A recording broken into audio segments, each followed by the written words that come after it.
The radio. I'm here. Alright. We're late. Late. It's the late show.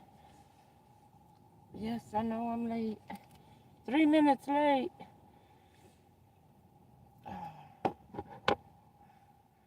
I have arrived.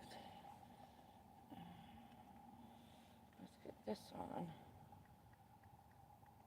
While we waiting for everybody else. At my current live stream. No kidding. Hey! I'm here. We're getting everything set up. Oh, guess not. Wait. Do I have that on? Yes. Okay. Two thumbs up and no one's here. Oh, there they are. I'm here.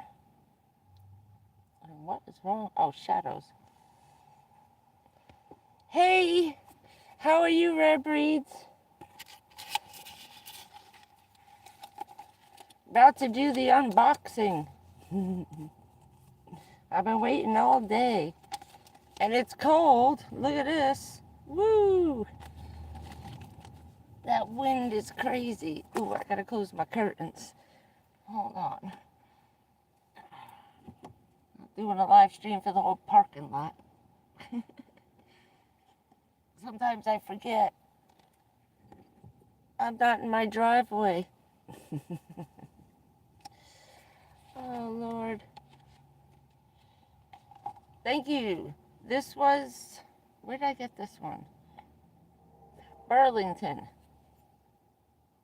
It's $12.99. Not bad. It's cute. It's got the 80s. It's the 80s. I had to get it. But then again, Florida is just permanently the 1980s. They got nice stuff. I had to walk through like this, like a horse. Just get what you need. It was too much. But I got that in another, like a beige, a taupe fleece with a hood on it. So I'm good for the car. I'll be sleeping in this tonight. I had the blanket on before. It got very chilly. Oh, come on, where is everybody? Want to open the box? Gotta have one good thing first.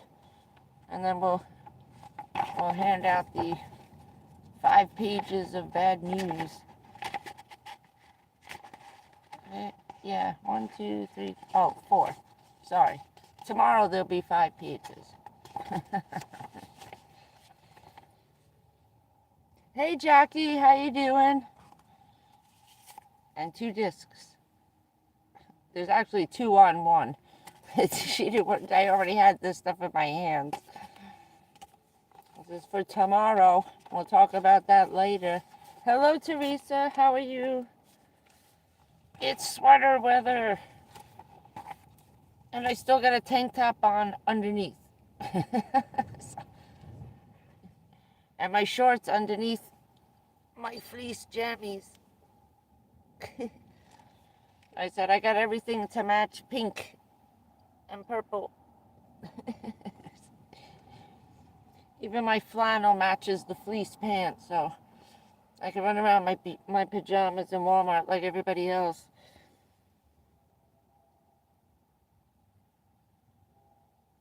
Yeah, I know.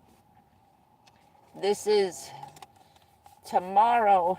I have to go to a surgeon. Yeah, we're gonna get into that one. Jane's not happy. Gonna be George Costanza today. Remember that episode when he talks about that? George is getting angry. Jane ain't gonna sleep. I didn't sleep all night last night. Oh my God.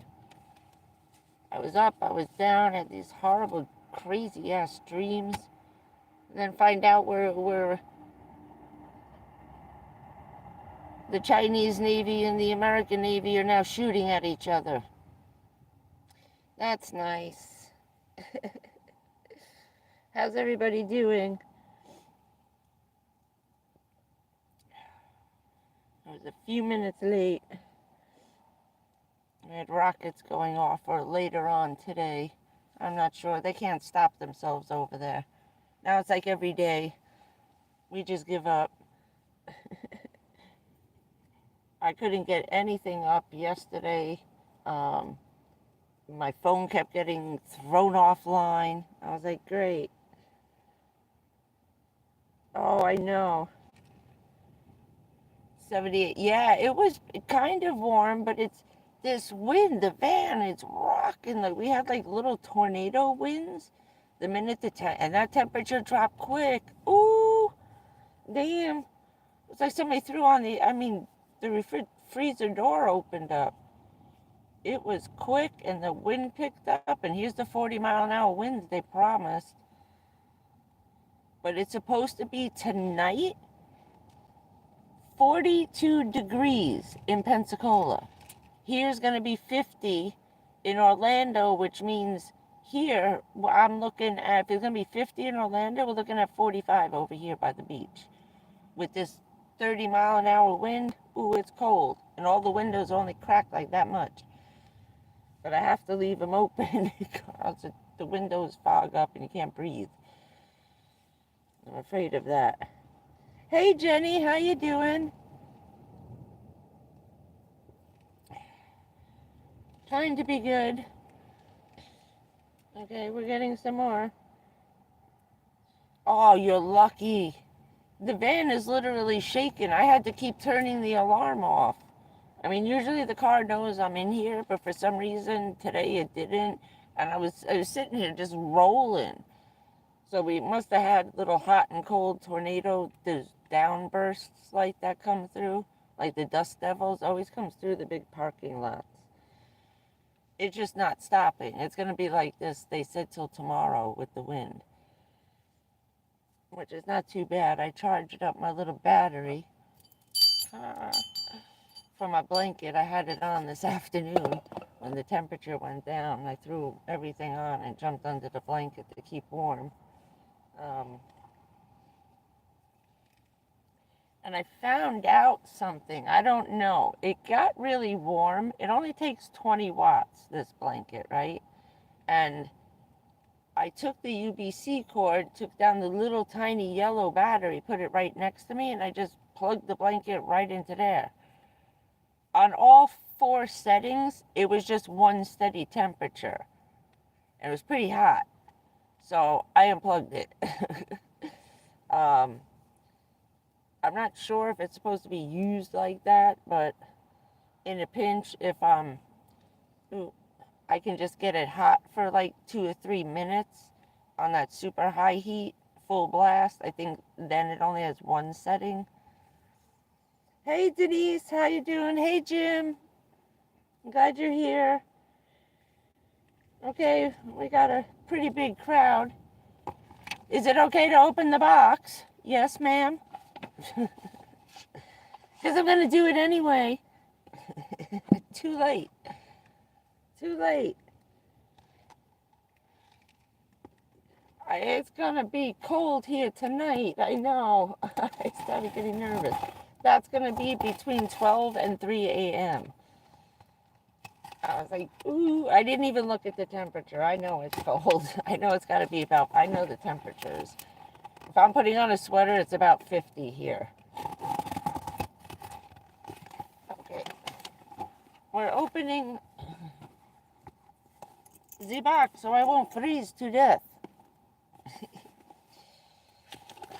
Now, I probably shouldn't have showed that. Oh, that's all right. I won't put it out.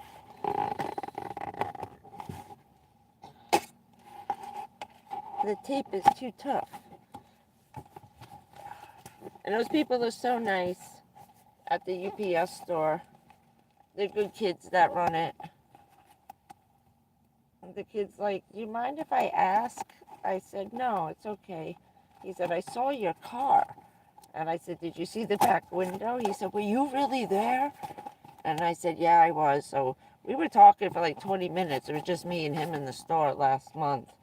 And so now when he sees me coming, he runs and he opens the door, or he grabs my package and meets me at the door. So I have to walk all the way in and stuff. Because I brought the walker in the one day, and he's like, what happened? And we started chatting. And so they're good kids. They're very good kids out there. Okay. Everything's a disaster. Get out of the way. I was trying to clean up the van, at least the front, to get most of the stuff out of there, so this big giant guy who's going to fix my car can get in and drive it into Firestone on Friday. Oh, I love your books. For the advanced soul. This is very poetic that you gave this to me today. I'll put it up. Richard always said, even as a kid, he said that I was an old soul. And that he was always hoping throughout our lives, even in high school, when he got to believe a little more. And his mom used to have Bible classes at her house. And he always said that I was an old soul, and he would pray to God with his mother's group that I'm finished. And I've been through as much as I possibly could, and he prayed to God, lets me continue on, and he doesn't send me back one more time. I know, I can't read to read it. Hey, Mr. Ben, how you doing? Oh, the car's got burning issues with the windshield wipers, and I don't know where the smell is coming from, so we're hoping Firestone can figure it out on Friday while they're doing the oil change. They're going to get in, take her out for a spin, see the little hesitation when I'm driving and we come to a red light. When I take my foot off the gas, she goes, like she's choking and going to stall, and then I put my foot on the brake and it stops. So it could be like an air intake where too much air is getting in, or the little fuel pump thing sometimes. That's one issue. It's not bad, but it shouldn't be happening. But the burning smell directly underneath the windshield wipers and the hot spot. There's a couple of fuses inside the fuse boxes, big chunky ones. They look like this, only they're silver, like a little box like this. I've never seen those before. These you can't even touch. It's like touching an iron. They're so hot. So they're going to check all that out. That's going to cost $60. So that's not so bad. What the other guy wanted $100 an hour, a minimum, sitting down, 3 hours for diagnosing a problem that they don't know if it doesn't come up with a code. No, I'm not paying some guy $300, and then the money for that is not taken off the, like $1,500, shit's gonna cost. Let me get back to the, okay. That's what it sounds like, right? That's what I thought.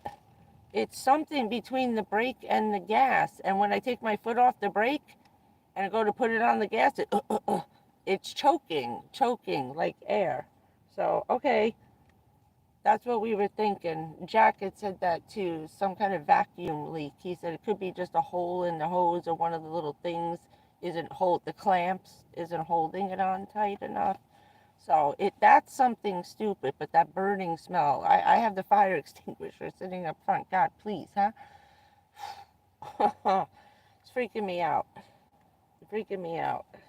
I was in the car accident that I was in a long time ago, the night before the first 9/11. My friend had a Volvo, and it had some kind of turbo thing, but for some reason he had a 32-gallon tank on that Volvo. It's meant for people who go skiing and stuff, where they're going into the woods and up the mountains, and there's no gas between here and there, all right? It's for rich people like to ski and shit. The guy who hit us ruptured the gas tank. We were covered in gasoline and the engine was stuck on. So it was, when I came to and they brought me out, I didn't know all that. It was white. I thought it was September. I woke up thinking it was the middle of winter. It looked like snow with all the white foam all over the whole highway, the car. It was everywhere. They were standing like ankle deep because there was 30 gallons worth of gas all over the highway. That was not a good day.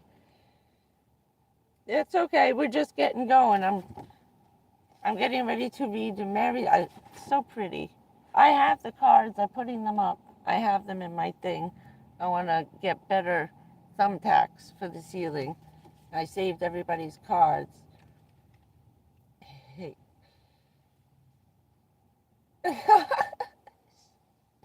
I thought that's what you said when you bought two. I didn't understand. Oh, that's funny. Thank you. Now we're going to unbox it. Rare Breed sent me a jacket. I couldn't take any of my coats, and I wasn't worried about that in April. Until now, all I had was like a suede coat, but it's more like a shirt. It has nothing in it except the satin lining. So I'm like, this is not going to do very well. Ooh! Oh! Oh my God! This is what I was going to order! Oh, it's beautiful! You got one, right? Oh, I'm going to sleep with this tonight. I could put on this with the sleeping bag and the electric blanket on top. Oh my God, it's gorgeous. Ooh, wait, I got to try it on. Have to. I'm a woman. So let's talk about the car first. Well, we can still smile a little bit. So yeah, they're going to do a big giant oil change. She's a big girl. I'm still complaining, trying to figure out what happened to the $20 oil changes. Oh my God, this is a perfect fit. Yeah, we're the same size. I just got big giant long arms. That's my problem. I'm getting there. Hold on a minute. Right, get in. There we go. All right. I won't freeze. I'll take off the glasses first. Oh my God, it's beautiful. And then a pretty, wait. Can we get a better light on the coat? Oh, this is gorgeous. Oh, it looks so cute. Thank you. Oh, this is nice. And I couldn't save any of my tails. Richard was a furrier, and I had a whole bunch of foxtails, red. These were lights. I gotta fix them. Get in. Will you get in? We're on TV. Okay. Oh my God, this is not, I don't want to take it off. It's nice and hot. Ooh. Oh, it's so pretty. Thank you, thank you, thank you. Oh, pockets inside. Nice. I love it. Thank you. And it's nice and long. Covers your behind. Always tired of these coats that cut you off at the waist. Right? I gotta go skiing. Maybe we'll go up to Georgia and see some snow.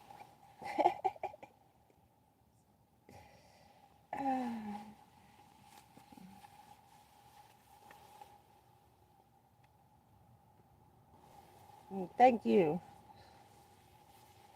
Yes. Okay, I feel it. I just felt it. Wasn't it? Okay. Yeah, I know. There's pockets everywhere. This is excellent. Because I hate walking around with a purse. You know what I mean? It's there's the belt. It's temptation. And I always try to find a coat that I got. Oh, that's a beautiful belt. Oh my God. Ooh, that's pretty. That's nice. This is gorgeous. I haven't had a good winter coat. That's very pretty. Very nice. That's the buckles. Nice. Thank you. Thank you. That's the only thing I was looking at them. They were just starting to put them out. And I said, well, you're not going to find them in Walmart now. All they do is put out heavy-duty fleece. I was thinking I'd have to go back to Burlington to find a puffer coat. I didn't get the other one. So, yeah, I'll just get another blanket. Put one under me, one on top of me. I won't worry about the heated jacket.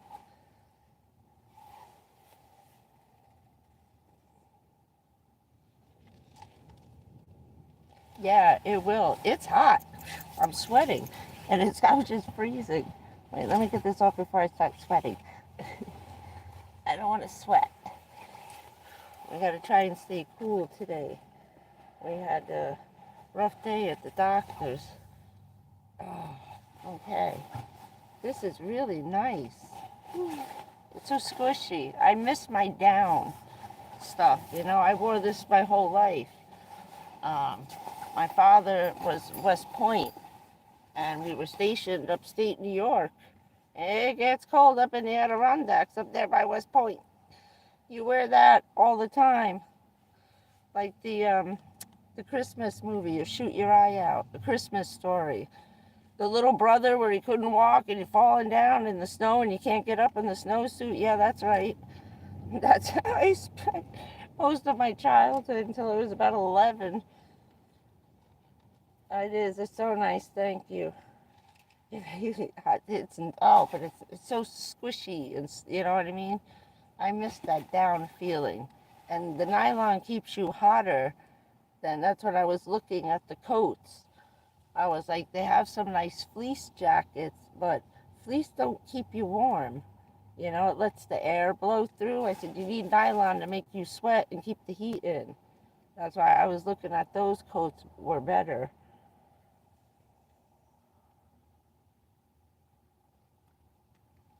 Oh, I bet it is. Yeah, you have to. Down coats, down comforters. We used to sleep in between two and then fold them. We always got bigger blankets and then fold them over and make a sleeping bag out of them. So that's what I was thinking too, of looking for a down comforter. If it looked like it's really gonna be crazy cold, like they're saying for, the 3 months, I don't know. I'm starting to believe them now. I can't believe it dropped so fast like that. Okay. We had a very, very busy day today. I woke up, I didn't sleep good last night, and I ended up sleeping through 3 alarms. 3 alarms.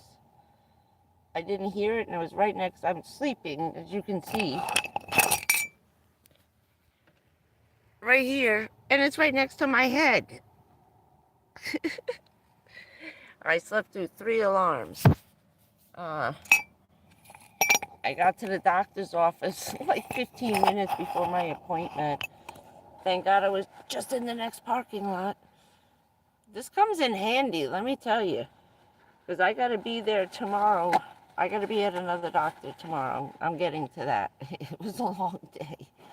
Oh, look, we got little Christmas balls. I'll take you on a tour of the tree. I decorated him. He's got little gnomes. I'm going to make earrings out of these guys. They're just little styrofoam balls. I'm going to hang them off my earrings for Christmas. I'm stalling. I'm sorry.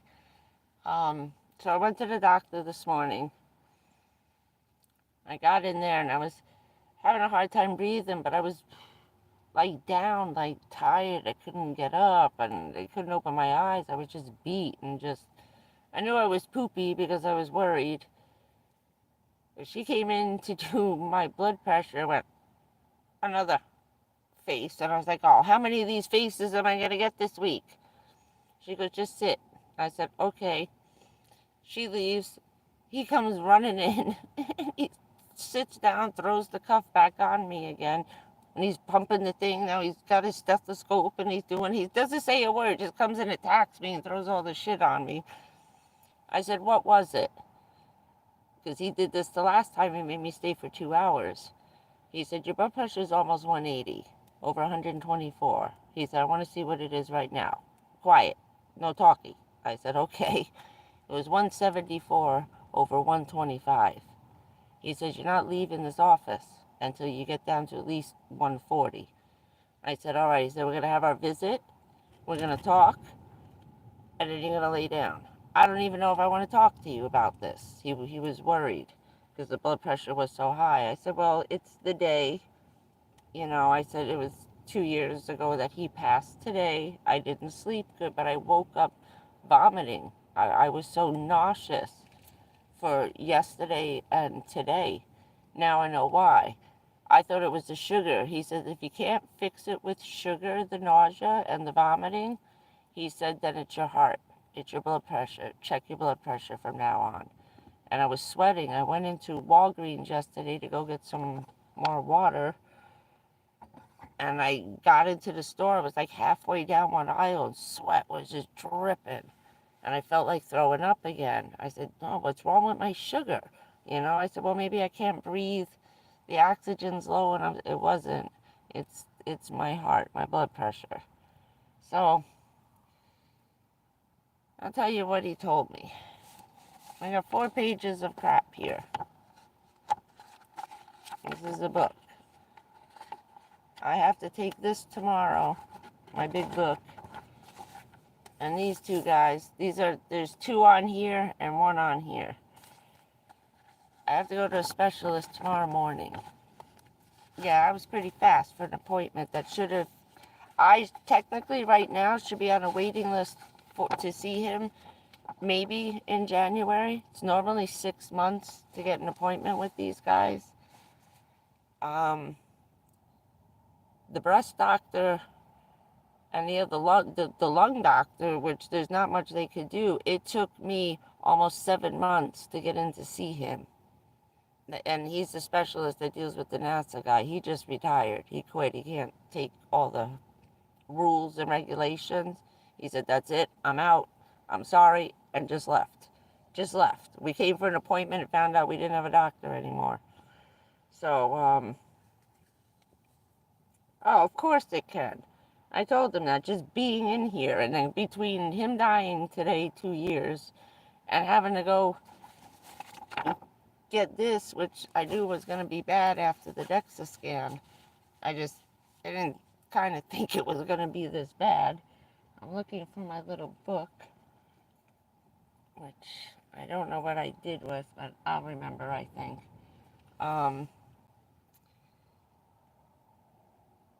Last time I had this scan 3 years ago, it was about almost a year before he died. Maybe 6 months. That's what sent me to the other doctor the day he died.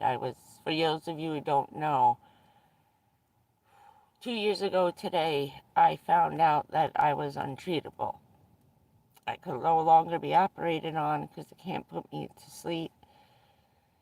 No dialysis for the kidneys because the diabetes is so bad and out of control. It's high and low, and there's too much cancer in the blood and toxins to even try dialysis. My veins are shot from twice doing 96 straight days, twice a day infusions.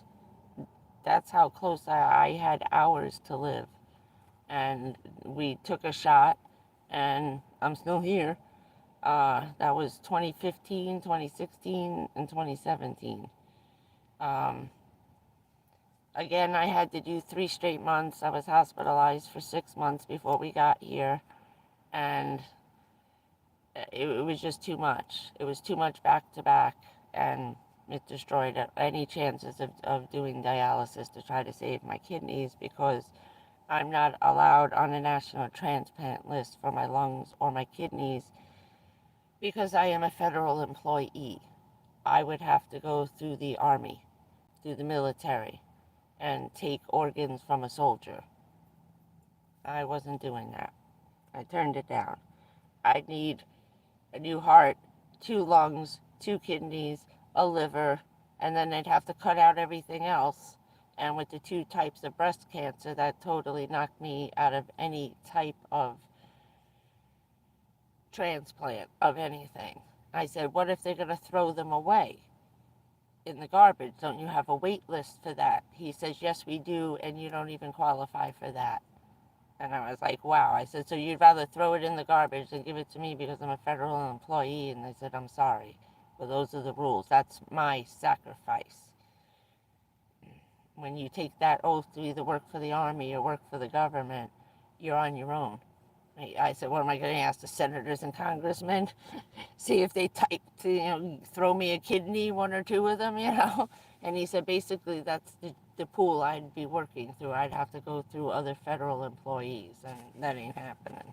So, make a long story short, on my way home, I picked up Richard's lunch. He had to be at work at 3, so I was hustling because it was like, almost 2 o'clock. It was a long appointment. And I'm trying to figure out how I'm going to tell him this is it. No more nothing. Any more medication's going to kill off my kidneys and stuff. As you can see, I had to stop taking the Cipro. I got very sick. I had a bad reaction. My tendons, my arm is still swollen here. I can't twist my arm. The one in my foot blew up in the middle of the night. That woke me up. It just went down yesterday afternoon. So once that happens, you can't take Cipro. We'll have to wait a week or at least a week for it to get out of my system before we can give me a shot of penicillin. So I don't go into like toxic shock. There's too much antibiotics for the kidney to try to metabolize. I didn't read. Oh, wow. So I pull in the driveway, crying my brains out, don't even know what to say to him, that this is it, Now it's just waiting it out to the end. And I brought him his coffee, and I opened the door, and he was gone. Richard died while at 10:30 in the morning, while I was in the middle of the doctor telling me that there's no more hope, there's no more treatments, there's nothing they can do but sit and wait. That he died at exactly the same time the doctor was telling me there was no hope.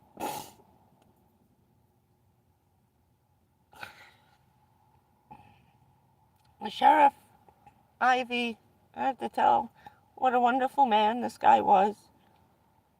He sat with me, he checked me out to make sure I was who I was.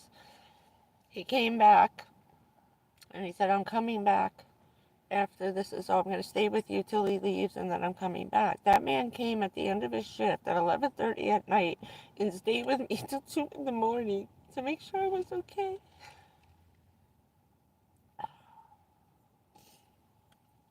So, to have to do this shit today was a bit much. The test came back really bad.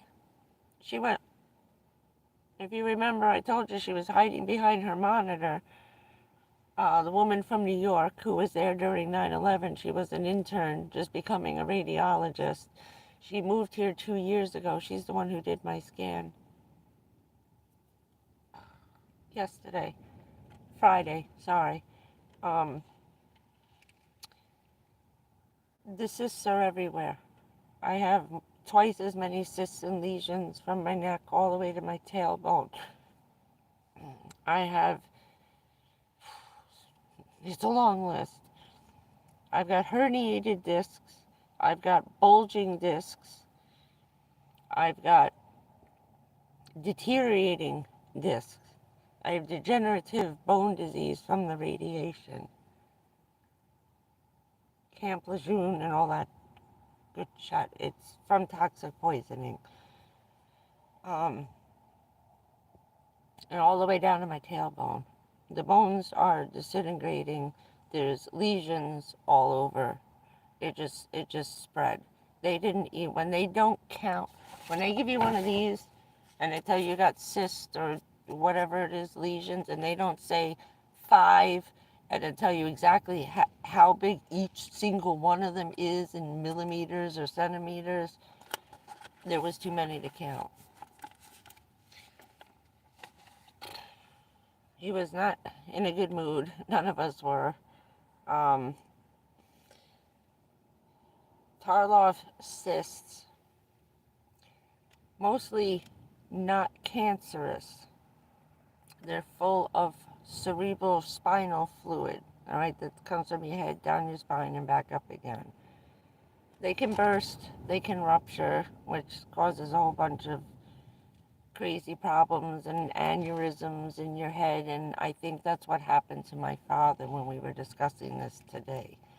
We kept saying that I'm going right behind my dad. I split off from my mother, but I'm right behind my father. Most of what I have came from him, too. Having been through the same radiation exposures and stuff like that with all the bombs and poisons and napalm and Agent Orange. Um, that's what all this is from, too. Plus 9/11. I received the same exact things that he did, plus a whole shitload more. 160 toxins. I have 138 toxic chemicals floating around my blood. Still, they wanted to take it all out. I turned down 3 transfusions. I have enough issues. I'd rather keep the devil I know than do a complete draining of all my blood and starting again, because that sometimes doesn't work out right. um,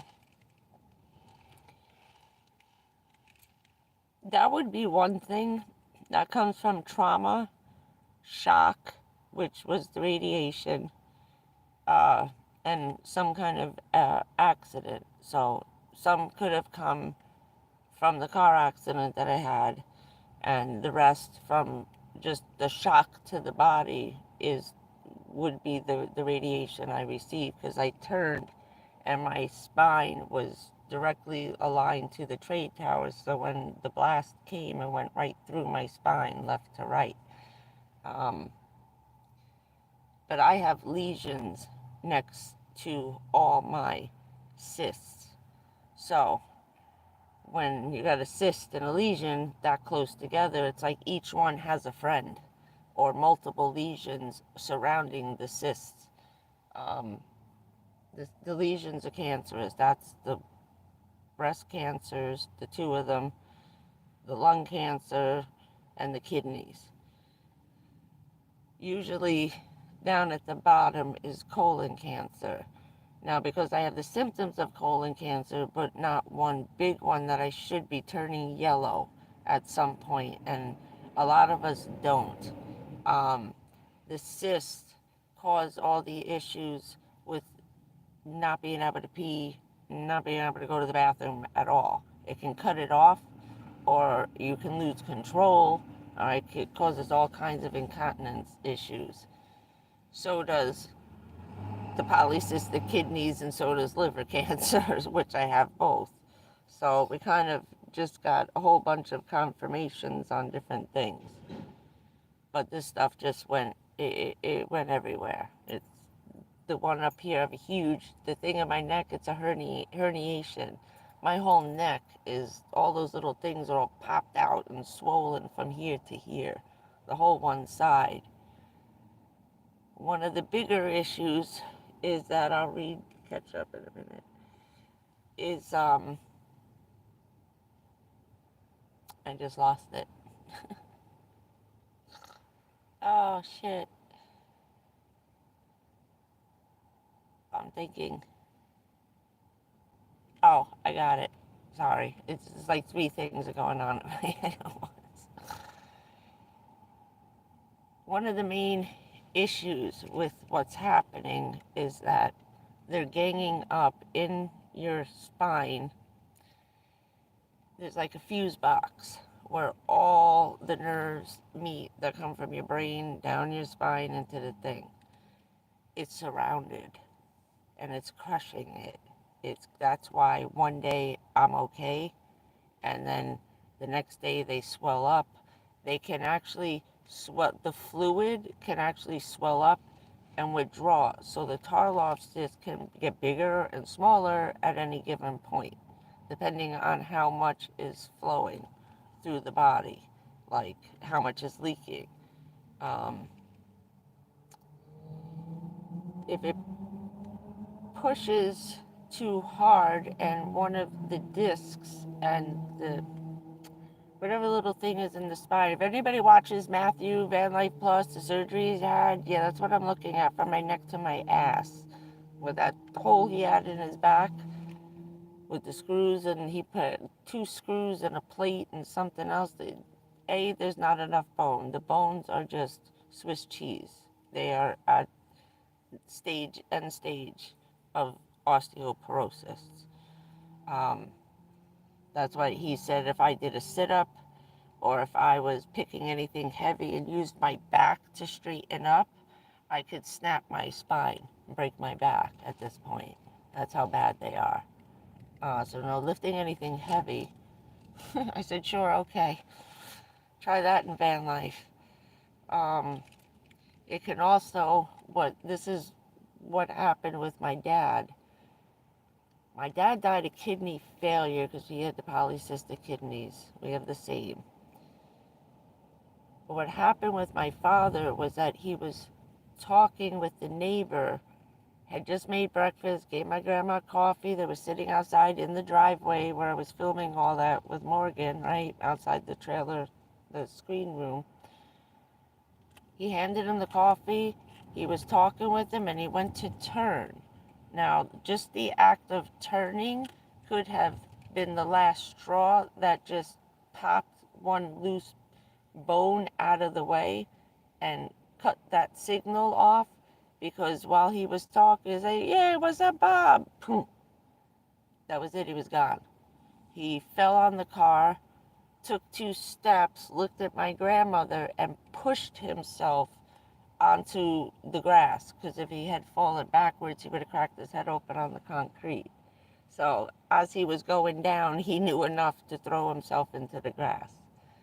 By the time they got him to the hospital, he was brain dead. All his organs had shut down. So when I was talking with the doctor and we were talking about that, he said, I think that's maybe the way this might go, and I think that's what happened to your dad. Eventually, it will cut off all the signals. I can end up paralyzed depending on where it is. If it happens here from the waist, from the neck down, you end up like Stephen Hawking. That's what happened to him. All right, that was like a Stephen Hawking thing. It could happen below the waist, and I could just, like my mother, it just attacked her from the waist down. But she could still move from the wheelchair to the thing. She just couldn't stand up straight. She was screaming in pain. She had to be bent over in half like an L.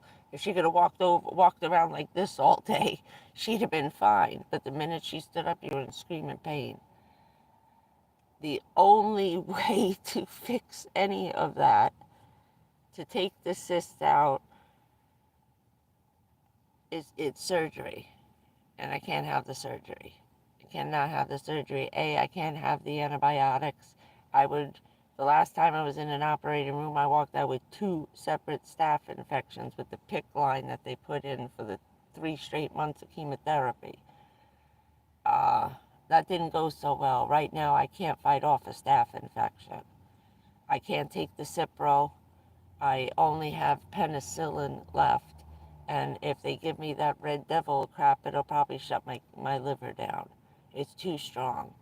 So even if I could do chemo for the cancers, for the breasts that are out of control, just out of control, they're getting crazy now. There's nothing they can do. One thing that's not surgical is sticking a needle that long into each and every cyst. A, try not to pop them. B, I can't imagine how painful that is from the tests they used to do to me as a kid that I had the last time I was about 30, the last time they did the test on me where they stick the needles into you. It's another story. Oof.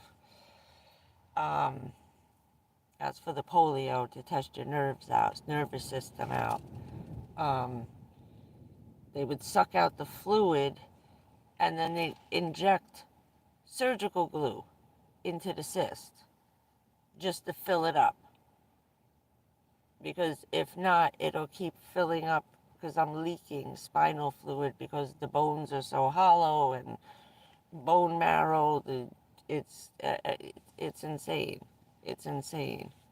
I have a little bit of internal bleeding, which comes from the blood seeping out through the holes in the bones.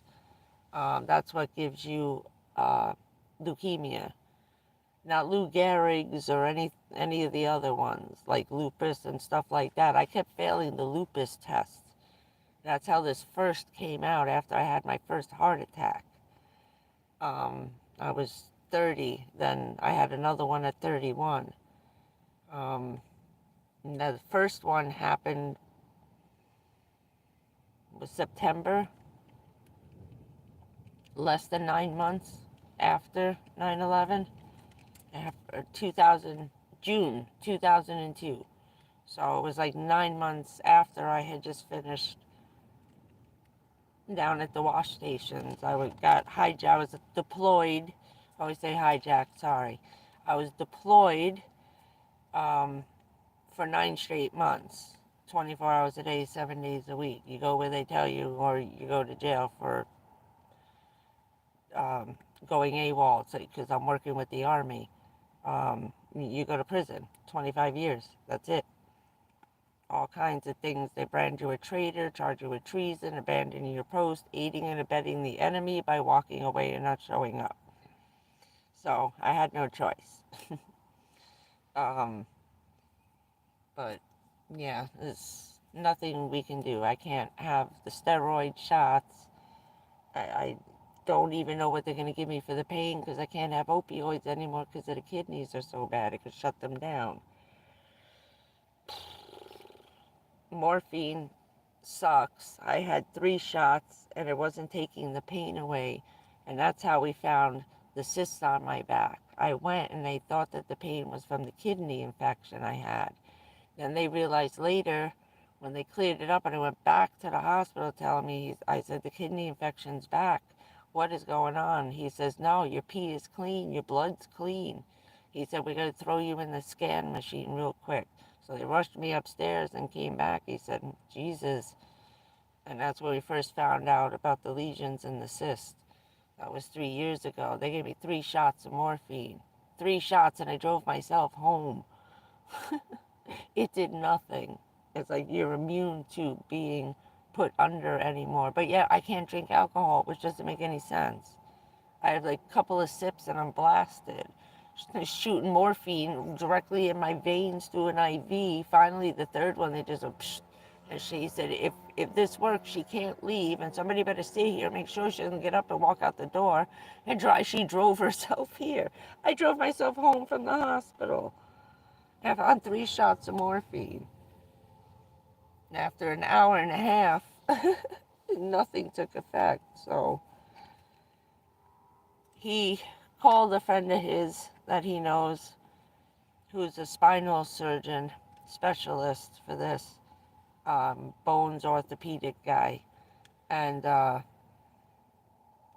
you're sick when a guy who should take 9 months for me to see, it should have at least minimum been January before he took me on, or I even got an appointment.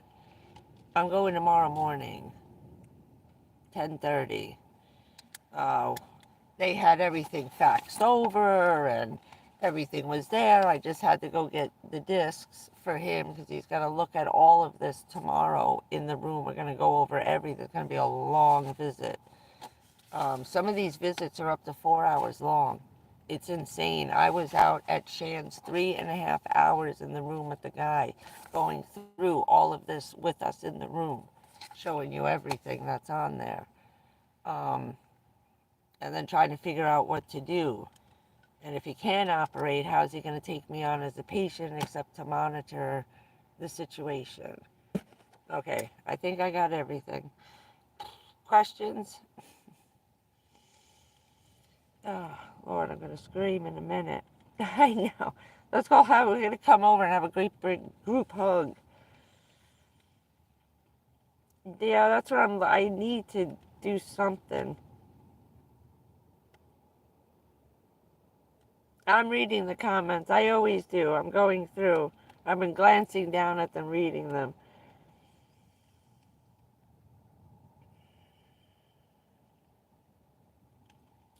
I do better. I used to take kava root, the pills. That was like a miracle cure for the polio. I used to take um, 4 a day. I would take 2 in the morning, and like I had to get up at 6. 6 o'clock in the morning, I take 2. They would take like about 2 hours to kick in, and then I'll take them again at like 4 in the afternoon to get me through the day. But it was like I was running all over the place, running circles around everybody. Everybody used to laugh. I started taking it in high school. I used to take ginseng, and it would take the pain in my knees away because I have arthritis from the polio. And I was running all over New York City. I was falling every 20 feet in school, and then I went to Chinatown. Uh, some people, there was a Buddhist group we were friends with. This woman was the head of Lincoln Center. The other lady was the CEO at PepsiCo. Friends of my mother's, people we met when we moved into this apartment building. And I actually used to clean the lady's house who ran the Met. So she used to take me to different things, and she was really nice. Um, Lena Bloom Garden. Yeah, I know. That's why I stopped taking it. The minute I started getting the bad kidney infections, I stopped taking the kava root. My doctor is Hindu, and he's into anything that works. It doesn't matter. I told you I made a believer out of him with this. Okay? You kidding me? He can't believe the difference.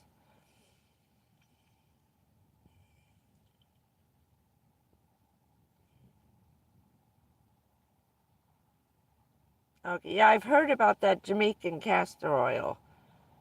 And I usually I cook with turmeric. I get good stuff. I put that in everything. It helps with the sugar. There was another person telling me about,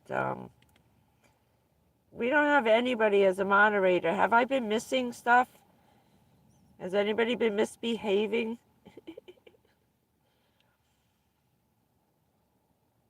I think it's been okay, right?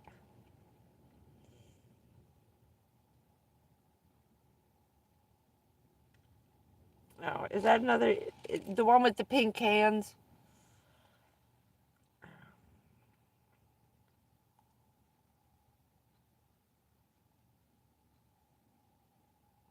Yeah, that's it. They were telling me to get to keep the kidneys flowing with the yeast and barley and hops actually helps with it. I've had every single kidney doctor tell me to drink beer. They like Yingling, regular Sam Adams, but not a dark beer. You can only go as dark as Yingling,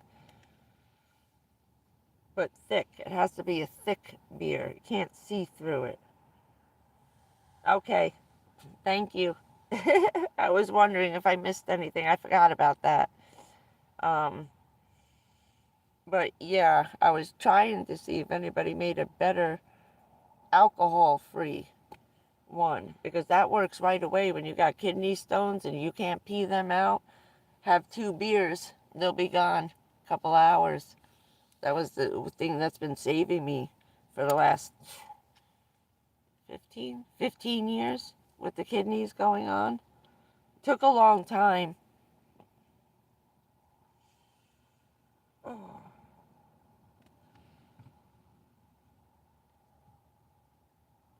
there's a good vitamin place here. It's always busy. This place is just mobbed all the time. Um, as soon as I figure out what's going on, I talk to this guy tomorrow. I was thinking of going to her for some kind of anti-inflammatory stuff, you know. It's just those kidneys are so tricky, and the liver right now at this point. So I said 2 years ago I took a baby aspirin for the headache and ended up in the emergency room in anaphylactic shock. They had to give me the EpiPen, all kinds of stuff. They knocked me out with like anesthesia for an operation, trying to make me woozy. First they tried, oh, the one that starts with a V, Valium. I laughed. I said, go ahead, give it a shot. He said, no, no, we're going to give you the advice. I said, yeah, go ahead, give me a shot. They shot me full of Valium. I was just sitting there. Uh-huh. Yeah, I'm still awake. It was like we were experimenting. It was like, how many things you're gonna shoot into me tonight?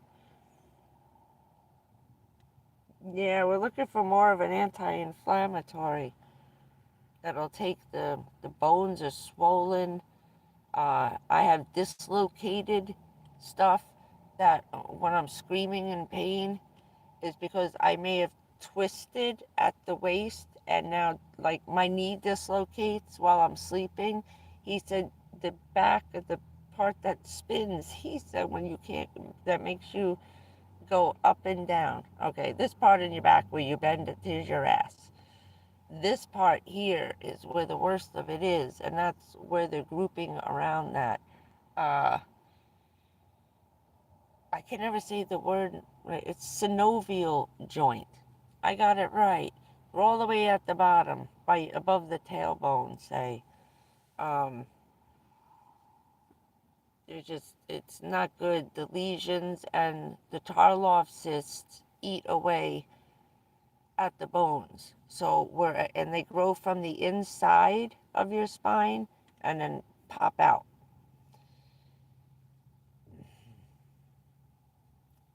You have to get into the spine to get it all the way out because it grows like it latches on and then blows a bubble. So I was like it's got 5 little straws sucking, like fingers holding on. My mother had one of these. I knew that's what they had. They called it a sebaceous cyst, but she had it right in the back of her head up here. That's some crazy surgery. But the cysts themselves will eat away the bone surrounding where it's being held in place. The joints, the little pads, it's just, everything's freaking mess. I don't even know where they would start. Could you imagine the surgery from my neck to my ass? It would be years before they could fix it all. You'd be in there once every maybe 6 months and then fighting those infections. I don't even know if I could have it done, how they'd even do it. He said, there's just so much. I said, and then if you clip one of those lesions and break one of them open during surgery, now you're releasing cancer, like popping a cyst in the breast. Now, the cancer cells from the lesion next to the cyst could have wormed its way inside. And there's no way to know without some kind of a biopsy of that, and I would be jabbing a needle in and sucking out the fluid like they do your breast. But they stopped doing that, thank God. Okay, I'm gonna check that out. Hey Charla, how you doing? Hey Katzen, I know I'm missing everybody. I'm catching up on who came in. So what I decided to do was that tomorrow night I'll do another live and tell you what he said tomorrow if you want. And I'm going back to a place I've been before. I have to see because I think I'm almost positive when she said the 6th floor that this is the same place I went to the day Richard died. I'm going back to the same cancer institute. It's a cancer care center, and all the doctors in each floor does a different thing. Like there's all the blood guys on the 4th floor, the bone cancer guys on the 6th floor, okay? Everybody's got a floor. Each organ thing got a floor. So the last time I was there with, I had appointments with 3 oncologists. 2 of them, and then the third was to consult and agree or disagree, because with this crap, you got to have 2 out of 3 saying yes. And that's still not enough for Tunnel to Towers. This isn't enough. 5 pages of crap is still not enough. And there's no other way to get it except from the World Trade Towers. So, if anybody can figure out what I'm doing, you, Tunnel to. Did you get that? T to T. Cutting everybody off that list over a biopsy. Over a biopsy that they know we can't have. Sorry, I just had to get that out because I'm tired of hearing that stupid commercial. Okay. I'm done bitching about them. But they need to clean up their act. They really do. It's not fair.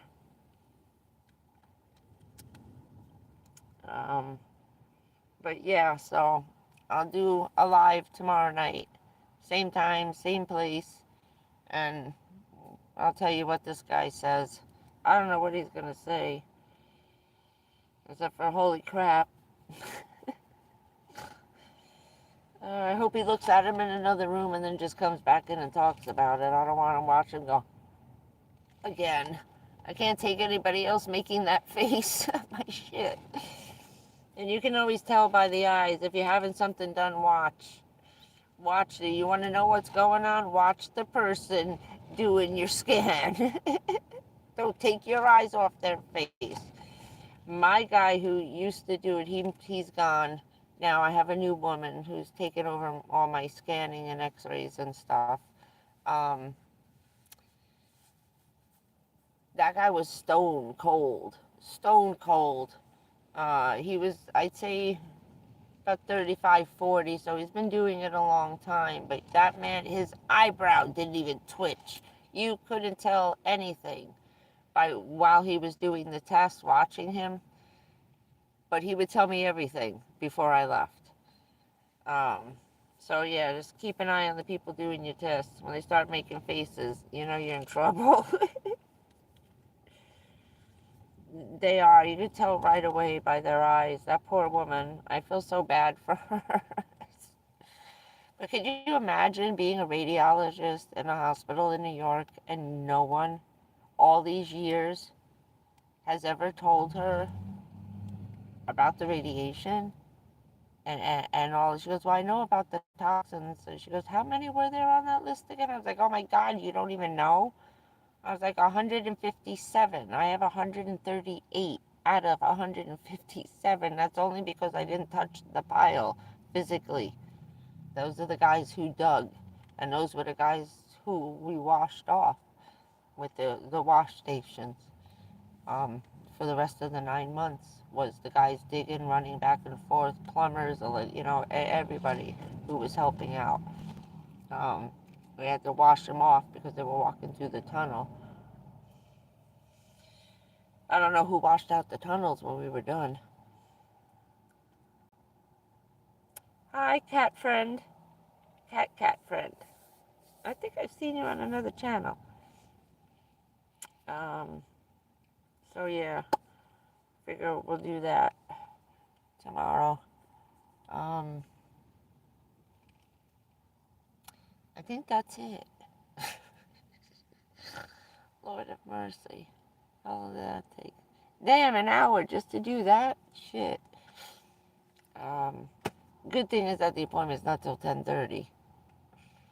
So I figured I'd get it. What I did this morning was I woke up at like 4 o'clock and I could not go back to sleep. I was like, oh my God, I'm going to be there till 8. I'm going to die.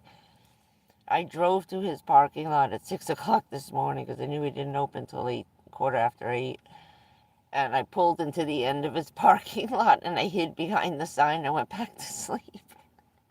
I left my clothes right out here, my skirt and my sweater.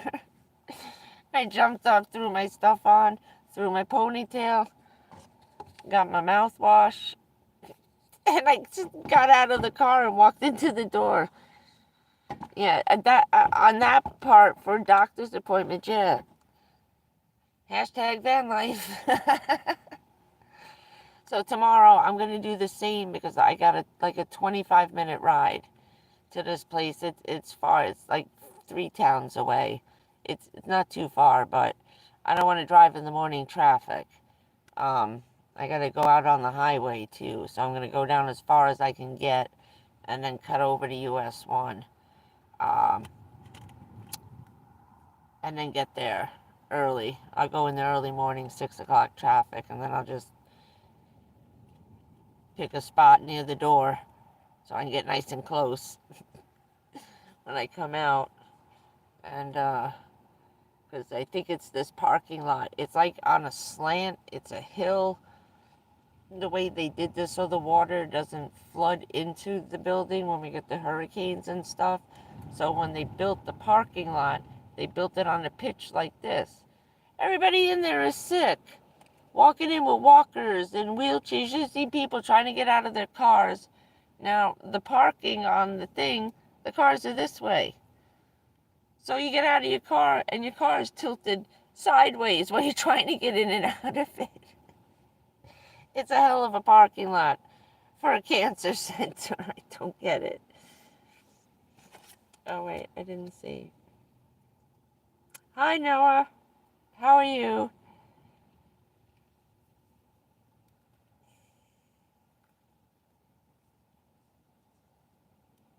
Hey, Sunshine, how you doing? I tried to get Stacy, but I was offline. I put the post up. I was hoping she'd see it, but she's with her family and her little grandbaby, soaking up the love.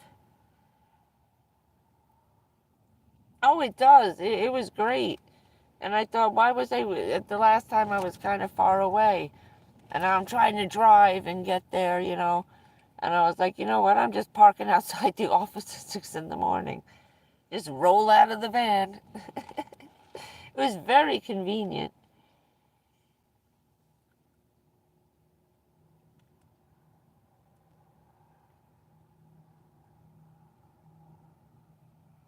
Oh, yeah, it's cold. Woo! And very chilly. And it's still windy. Right? Yeah. Not as, like, steady. We had, like, a hurricane winds without the rain today. I started closing the windows. I was afraid the van was going to flip over. I was like, that's all I need. A gust of window come through the 2 windows, just throw the van sideways. No, it's down here, but they went that way. The little guy's birthday, he just turned 6. I think they all went on vacation to go see their grandma.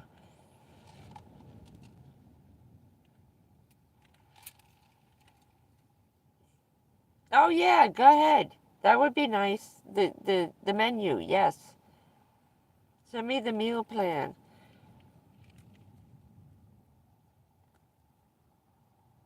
Grandma going like that. Yeah, but they just got a snowstorm. I was trying to text. That's why I said I was trying to text her, but we were offline all afternoon. So I threw the post up. And I got no letter E. I don't even know how this is going out. This thing is weird. I don't understand all the little symbols. Because the little G's aren't flashing, but I got a big giant capital letter E. And that's when stuff doesn't work right around here.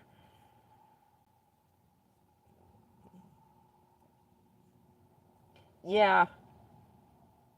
Oh, I am. I will, Mrs. Mary. Hey, Linda.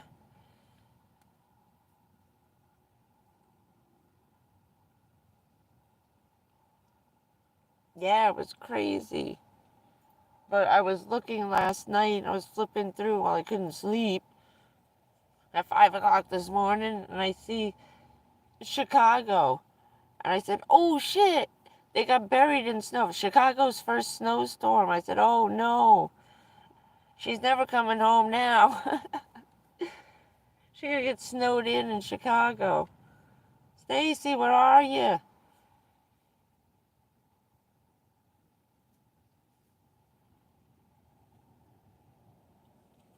Yeah, 'cause it's cold in here tonight. And I have to crack that window because I tied the solar panel on real good, too. And that's been like a tremendous help. Oh my God, what a difference. Having the solar panel, not having to move it every single day. Oh my God, I just reach over, flip, plug it in, charge in, stick the other one on. It's a beautiful thing. Yeah, that's the only way holes are getting put in the roof. If I get another one and put it on, but we're gonna put all that shit on hold though.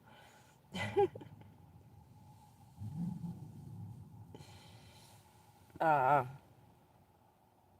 but yeah, what a difference. It's waterproof. When it's gonna rain and be nasty, I'll just tie it, take it off and bring it in. So far it hasn't moved. And with this wind today, that was a test. We must have had over 40-mile-an-hour gusts. And it was just like a steady 30. I don't even know what it is right now. Oh, man.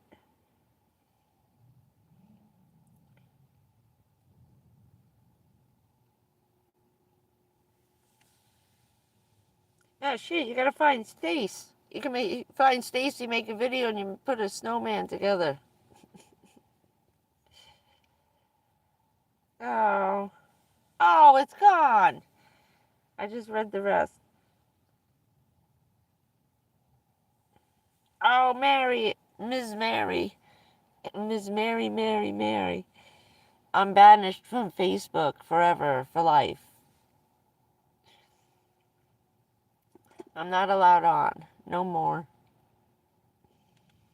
They don't love me.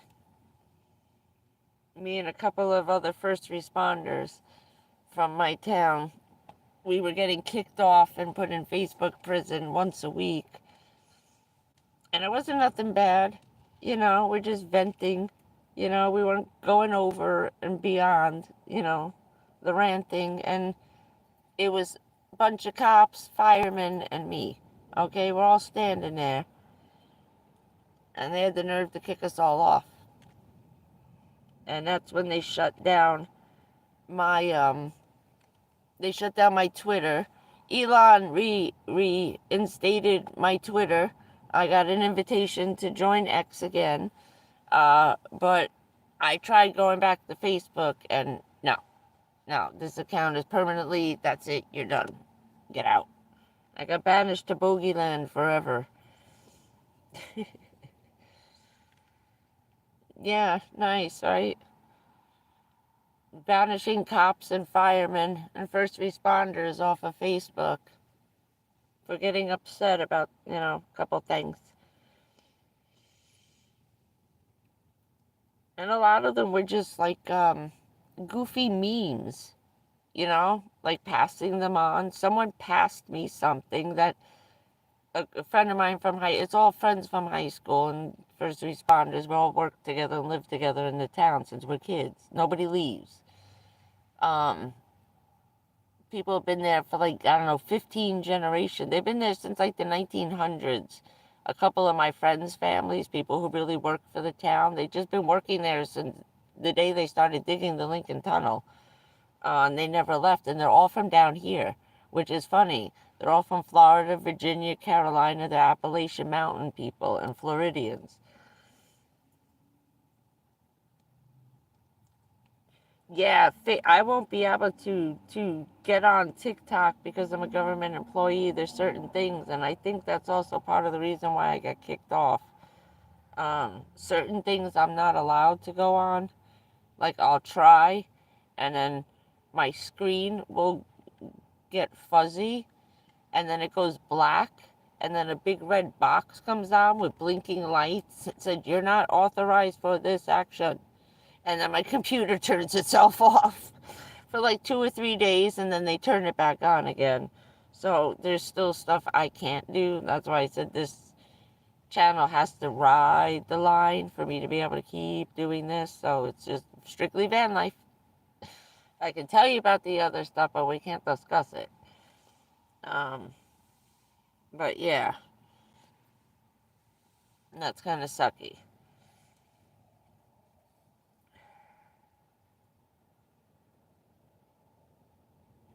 Yeah, a lot. I'm from here, Central Florida. My dad's family's from here. My mother has a huge family. Both sides of my mother's family. We're from down here because we're Navy and Air Force. Down by Riviera Beach, where we were at the fishing pier. Jupiter, Juneau, Tequesta, all that Hope Sound. And then my dad was always over here, Central Florida, because of Patrick's Air Force Base. He's a Marine Delta Force guy. He made the rank, so he's been here and Virginia. So we're from all the same kind of places as the people in my town are from anyway. So now I came back home. I took God's cue and came home. He gave me an opportunity to come home, and I spent enough time up there that I could come home. And I had to come all the way down here to find out the truth.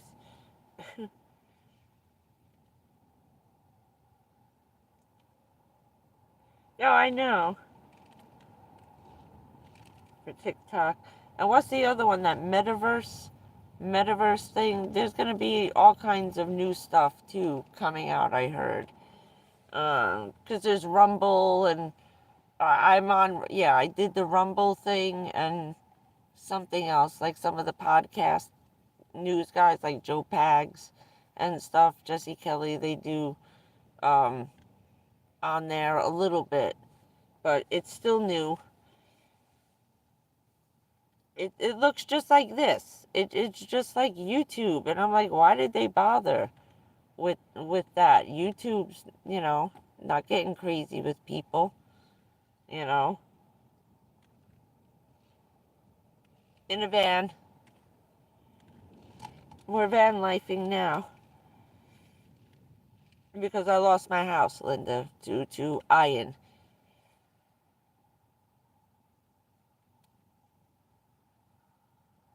I worked for FEMA, and FEMA kicked me out. Wasn't that nice? Especially because I was an employee. Well, still am. Yeah, I never looked at the TikTok stuff. I didn't know if I was allowed to. I'm probably not, because they took it off all the government phones, and because I'm still active duty, I'm still a federal officer, which is a law enforcement police officer. Um, I still have to abide by all those rules because I'm still active duty for them. I'm only retired. Um, I'm only retired from working the senior center and working on elections. I used to do presidential, vice presidents, senators, and some congressmen, just particular ones, but normally just the top three. Judges, stuff like that, any kind of high-end election. But mostly I worked on a lot of presidential and senators. I don't do like school board elections. I don't get involved with when the police run for things, or fire chiefs and stuff. Like I don't do that. Strictly political. Hello, Danielle.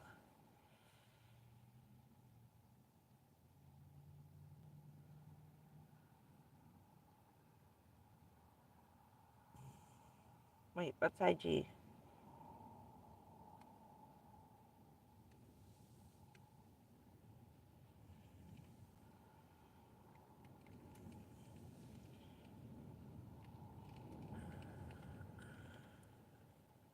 I'm reading. Sorry. Yeah, the two, Nicole and Ian, during the two hurricanes, Nicole lifted my house up left to right and dropped it down. Ian lifted it up right to left. The other side flipped up because it came off the ocean, lifted the house up. I was sitting on the couch. I was almost in a standing position. Me and the cat were falling off the couch, and the house just dropped back down. So when it did that, it had to do split the roof. All the water came down inside the walls, inside the closet. It was just like a waterfall. All the closets, in behind the shower was flooded. It was all the interior walls got whacked. There was about a foot of water in my grandmother's bedroom. The floor dropped out, and then underneath the subfloor, from lifting the house up and down like that, side to side, the underneath floor, the whole floor fell out from front to bottom, front to back of the trailer, the whole length of the trailer. The only thing I was standing on was the plywood we had just put in. And that's it. There was nothing. There was no insulation. Everything fell off. Broke all the pipes. I had no water. So I actually got kicked out for not having water.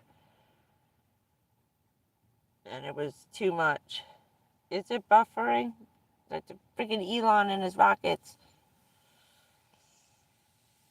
That boy has issues. He's a tall guy. He shouldn't have issues. Now they're going to screw up.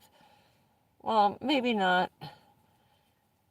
Christmas Eve, the giant rocket's going off. The last time they sent this off, it exploded. But that happened in Texas. It blew up in Texas. Now they're launching it from over here on Christmas Eve at, like, I don't know, 10 or 11 o'clock at night. I'm not sure. Right around midnight, I think. I got to find out, look at the schedule. Because what I'll do is I'll drive up there. I'll take my time. And I'll go like the day before. Because it gets tricky up there. Yes. I got my comfy pants on. $5 show.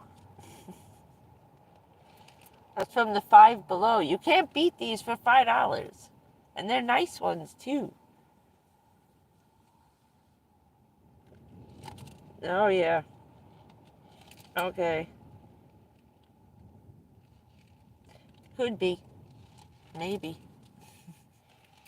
Oh, maybe it's catching up. That's always weird. You can start the live and you can, like, rewind. If you come in late, you can speed it up and then catch up to the beginning. That was kind of cool. Okay. That could be just my signal, too. I mean, who knows? I was thinking, oh, I can unplug this now. I'm charging everything up. This is so nice. I just got to turn it off. Wait, wrong one. I'm still learning how to use this one. Off. I'm still trying to figure out how to use the wireless charger. I had one on the other battery, the 1,000-watt one. I could never get it to turn on. And there's nothing in the manual that even tells you how to turn it on. Hi, Sheila. How you doing? We're getting a little dark here. All right, that's better. Yeah, we're going to be working on the lights as soon as Walmart puts out all the Christmas stuff. I know, right? This reminds me of when I was a little girl. It reminds me of laughing with the daisies. What's her face? Goldie Hawn. That's good. Oh, yeah, just a little bit. It's behind from my phone to this one. That's funny. I'm watching the replay over here. So So that's that. So I ran and I got the coat. I picked up the package. And I ran and I got some sushi. I treated myself today. So let me eat now because I don't know how I'm going to feel tomorrow. And that, depending on what he says. But he looks like a really nice guy. Thank you. Chenille. $12.99. Where was it? Burlington. Oh, not Burlington. Beals. It was Beals. Beals or Bells. Beals or Bells, whichever one that was. Down here. I went into that store. I found it by accident. I didn't know it was at the end of the strip mall. And I was getting ready to drive out. I said, oh, Beals. And there was a spot right in front. And I got this and another fleece, like a beige, dark beige color taupe. That goes with all my, I tried to get everything went together so this will, in the end, be all the clothes. That's it. I'm done. I got 2 flannel shirts, 2 pair of sweatpants, and these guys, I'm good to go. Beals, okay. Oh, these are Walmart, $2.99. Usually I get them in Dollar General. They got cute earrings in there.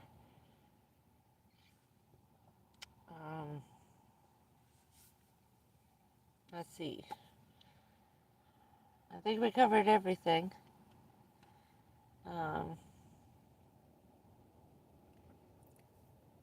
Just keep my blood pressure down, I'll be good. It's like, this is not conducive to lowering my blood pressure.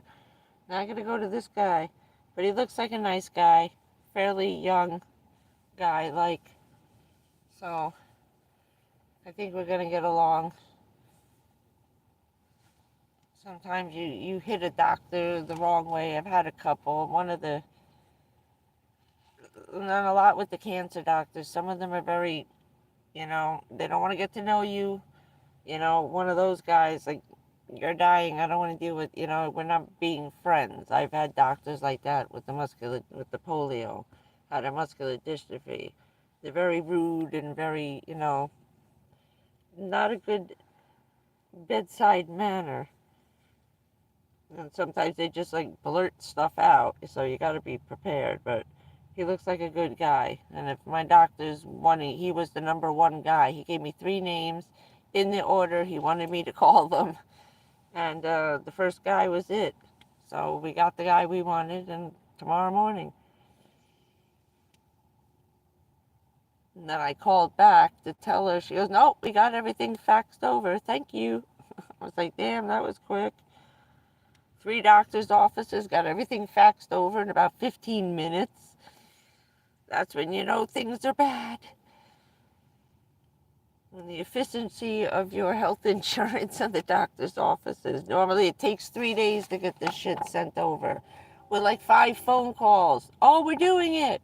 And well, of course, with like, 3,000 other one of these you got to do. It takes them a while. When it's over there in 10 minutes, that's when you get worried.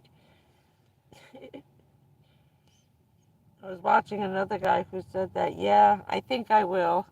I tried to stay awake most of the day. I was kind of in shock, And then I had to go wait and get all that done. That took a while.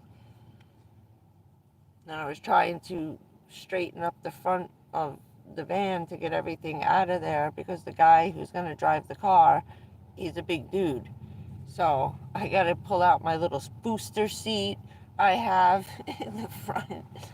And I was planning on spending the whole day making some videos. I was going to clean out the car, finish, wiping down the dashboard, vacuuming, and, just do a couple of short videos while I was cleaning out the car all day tomorrow and just stay over by the car wash place, And I said, oh, man, I don't know if I should be doing that. But they may just get it dirty. I take it in. Ooh, I have to call, too, tomorrow. Well, they open. I'll call them. Or I'll stop in on the way by. I think it's 8 o'clock. I was mixing it up with the doctor's appointment. It's either 8 o'clock or 9 o'clock. It's like first thing in the morning. Firestone. So, keep some fingers crossed. It's not going to be that expensive. I'm hoping just a stupid wire.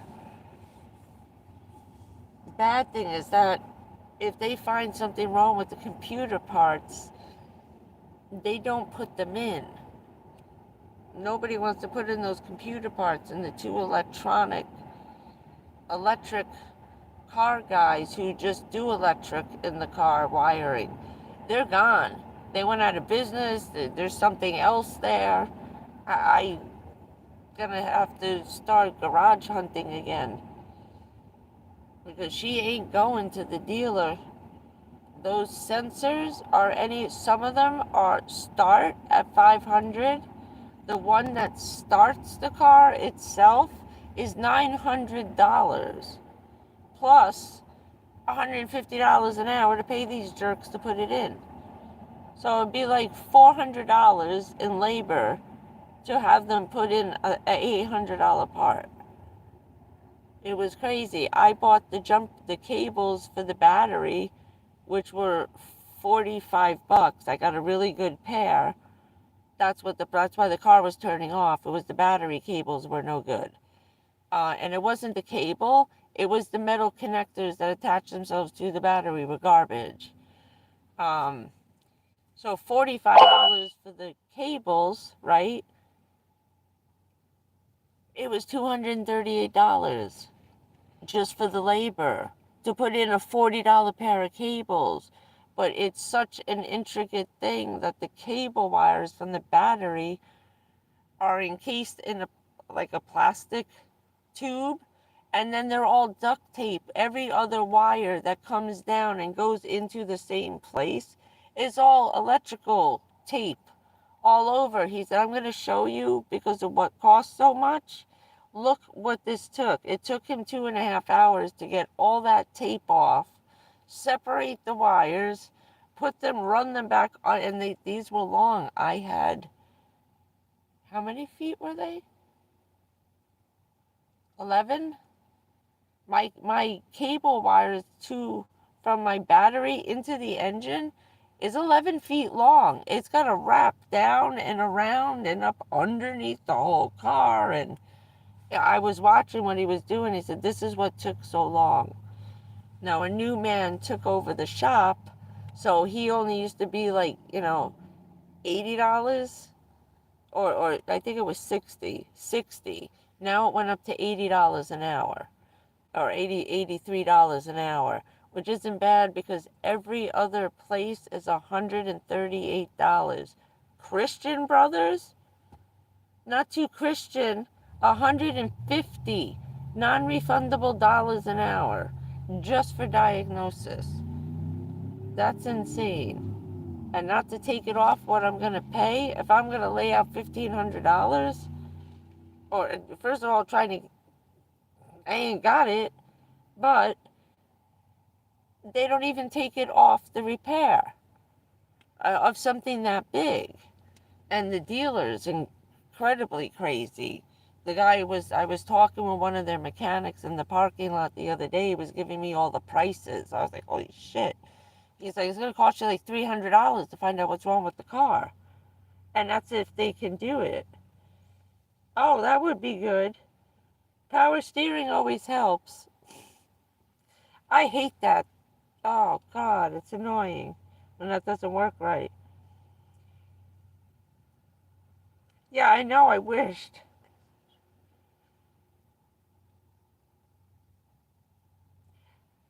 I was hoping they'd be a little cheaper. Yes, it would be good, right? But this is crazy. It's craziness. So if it's one sensor on each side, there's little motors, there's all kinds of things in there that shouldn't be too expensive, and I'm hoping it's on the outside. I don't even want to know about them having to come in here rip out the dashboard, because on vans and minivans, a lot of stuff is inside the cabin. Where am I going to put all that shit? I have no idea. So I got it down to only thing up front where my car seat is. Let's see if you can see. The blue thing with the radio, that's my ice chest. And this is hurricane food. Well, that's the hurricane food and my stove. That's it. I got all that other stuff that was in there out, threw out all the other fans, and that's it. I got one teeny tiny suitcase with my summer clothes that I've been wearing. So I put them all in those hard suitcases for little kids. I got one down there that the refrigerator is actually sitting on that, so you can't even see it. But all I would really have to do is pull the refrigerator back here to the bed and throw the treasure chest with all the canned soup and stuff in it back here. Not such a bad thing, but I'm praying it's under the hood only. I don't want them to have to come in here and rip all that out. Because the smell's outside. It is not in the van. I opened both glove compartments. I stuck my head up underneath. As soon as I shut off the car, the only smell is right outside. And I've smelled it on other people's cars too. I came out of the doctor's after the scan. I was in there about an hour and 20 minutes, and it doesn't smell. I stuck my head in the hood to see if it was the car. It wasn't. It was the Toyota 4Runner sitting next to me. His stuff was burning and stinking. So obviously this is a common problem on at this engine size. Oh, it's crazy. And those pins and clips that always break when you got to pull that off. I thought of... Oh, bye, Linda. Have a good night. If you want to stop in, we're going to tomorrow night at 9:30 find out what the new doctor, the surgeon, has to say. I'll give you guys an update, so I don't have to wait till Saturday for that. I'll do that tomorrow night if you want to come by.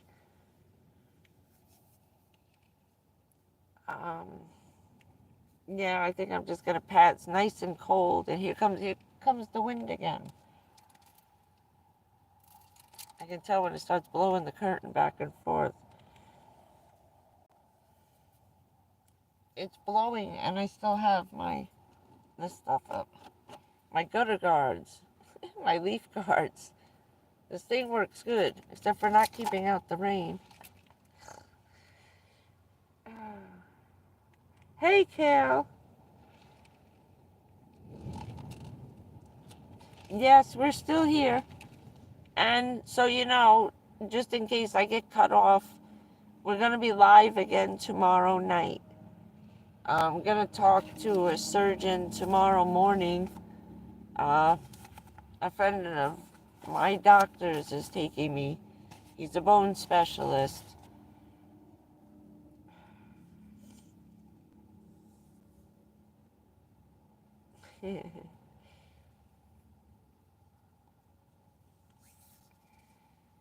So we'll be having an update on what the surgeon has to say. I got the lesions and cysts all over the spine. Herniated discs, degenerating discs, dislocated discs. Basic crap. Whole bunch of tumors and cysts and lesions. Oh my. It's like friggin'... like the Wizard of Oz.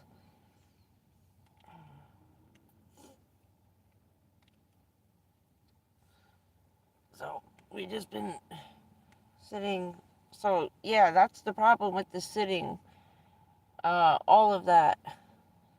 Everything that's been going on.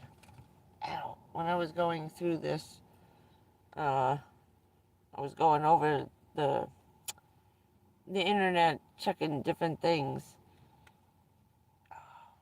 But right where I'm sitting is where most of it is, like the osteoporosis. I'm not sitting on the cyst, they just ride the spine. But the lesions and the deteriorating bone is what I'm sitting on over here. Your little ass bones say. I was like, crap. But nice and cold, I'm going to sleep like a log. Hopefully. He looks like a nice man, so I'm hoping we get along. I had a few doctors I ran into.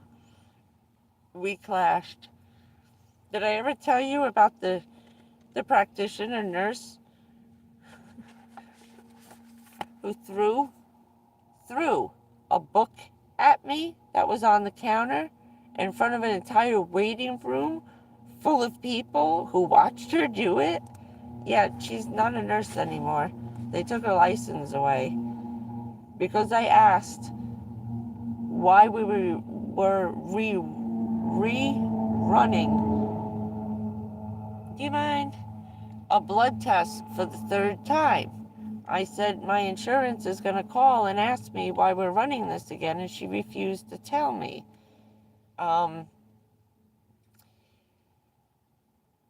She was a lefty, to put it nicely. Didn't believe, thought we're all lying, because we're, alcoholics and chain smokers, and because we're Irish and Italian, firemen and cops. Blamed it on my nationality. Said I had a anorexic eating disorder. Holy crap. My insurance company ran up and down her, one side to the other. Shands called her, complained to the doctor because he pawned me off on her because he was very busy. I just needed a primary care, to someone to write down the prescriptions for the antibiotics, stuff like that, until I could get the rest of the specialists in order. I needed a primary care in order to write the recommendations and to send me to someone else. I needed a guy to be able to order this so I could get to the specialist tomorrow. Okay, that's all I needed. And that's what she was supposed to be doing, and that was it. She took it upon herself because she thought she was a doctor and started doing all kinds of stuff. My insurance company refused to pay for half of the test because one was enough, because of political beliefs that she had. She had misdiagnosed me, and that's when we thought I was pregnant the first time, and we're never sure because I was still in the middle of ending menopause when I first got here. So that was never found out yet. So in between all of this, accusing me of lying about being sick and all this conjuring up all this crap, she started screaming, banging, because I told you to. And she turned around, saw the book, picked it up, and she just chucked it at my head. I ducked. It went over my head, hit the wall. Her boss, the office manager, leans around the corner because it hit a wall like a column, okay, separating where all the ladies are sitting. It's one big open thing. It was no walls in this doctor's office except for the way inside where you see the doctor. So all the nurses stationed and 30 people sitting there waiting to see the other doctors that were down the hallway saw the whole thing. She walked out, grabbed her. She walked over to me with a closed fist like she was going to punch me because I questioned her. It's like, lady, I know more about this stuff than you do. I've had 2 years of medical school and 14 months of learning about radiation and toxic chemicals, how it hurts the body. I run triage. I bandage people up and have to stitch them. I keep you from bleeding to death till I can put you in an ambulance. I know more than she ever could. All she knew about was vitamins. And okaying a prescription the doctor still had to sign. She couldn't even order a pregnancy test. And it just made her nuts. Made her nuts. Yeah. He got in trouble for pawning me off onto the nurse. And she got fired. It was like one thing after another. I had started off at the free clinic trying to work my way into the hospital, because my insurance was different. When I first got here, I got very sick, and I had to go to an Emergi Med free clinic because my health insurance hadn't switched from Jersey to Florida yet. And this guy, because I think he wrote it in the report and it didn't come out, he was another one. I didn't realize I was in the wrong county, if I can say that properly. This was before DeSantis won. This was still Democrat Florida. And I received a very nasty welcome through doctors when I got here. This doctor, because he refused to run one of the tests, and then he didn't send me for the pregnancy test, and he sent me through the scan machine.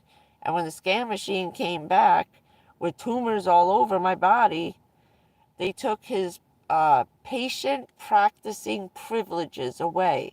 They brought him up in front of a review board. Then they took another doctor there who backed him up. 3 of them lost their privileges to see patients. They kept their license, but they were only going to be consulting doctors and dealing with paperwork. They weren't allowed to see people no more for the rest of their career because of what they did. I had breast cancer in both breasts. He refused to send me to the breast doctor for the MRI, said I was a hypochondriac. I had 2 kinds of breast cancer. 478 women got false negatives out of the machine I went through, that my mother went through, that my friend Taylor went through, that her mother-in-law went through. Okay, Taylor's mother-in-law died 14 days before her and my mother did. We were having funerals 3 times a week. 45 women in my town died of breast cancer, but 500 altogether were misdiagnosed. I was one of the last. The machine wasn't calibrated right. Sorry, 402 of them died. I'm with the remaining group of women who were still alive from that. That's when New York Presbyterian took over our hospital. So it's been a hell of a ride. But once I got into the hospital and went through the emergency room, I didn't realize it works better that way down here, the way it used to. You walk into an emergency room, holy crap, they find stuff wrong. Right away, the hospital recommends you, gives you a referral to another doctor in the hospital, at least to start you off, and then he can get you to someone permanent. And I found the right hospital, finally, for that, and then I got to my doctor. But it took 5 idiots and a couple of crazy nurses to get through that. Later on, a year or 2 later, things got a lot different. And now I can go out to the VA, stuff like that. I have VA benefits too. That's the one thing that they threw in lieu of, instead of organ transplants, they give you, they gave me 100% coverage. So whatever Medicaid won't pick up, or they won't accept it there, and I need that kind of specialist, then I can go to the VA and get whatever specialist they got. Not that it was helping them out, but ours got a whole bunch of brand new doctors.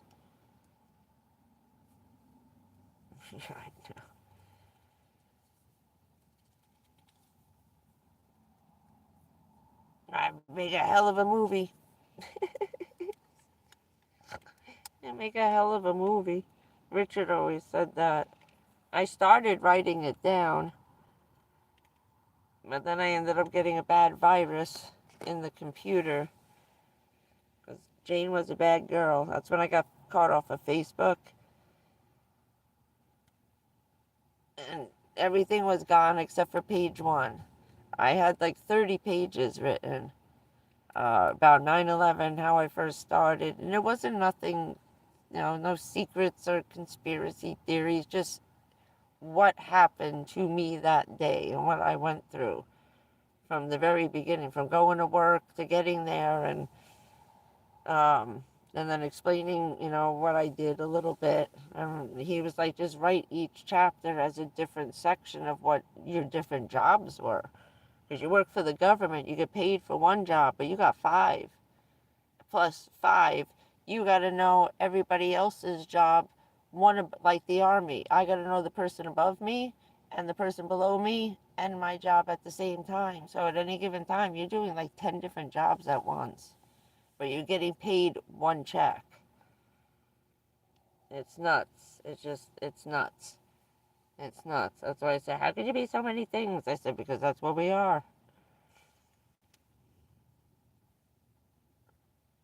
Especially working with the government, working with the Army. Just besides being a federal cop, I got to work with the Army. I'm a civilian Marine. I'm a civilian Marine, but I'm an officer. You just don't salute me when I'm working with the Army.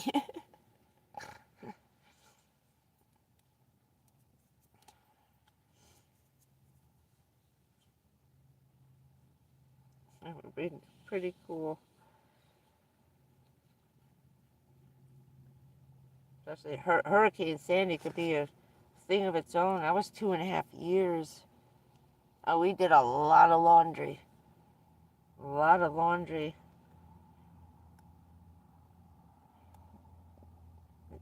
Hi, Earl. How you doing? Well, that's how the channel first started. This was never supposed to be this, ever. Not even live streaming. I didn't want to do that.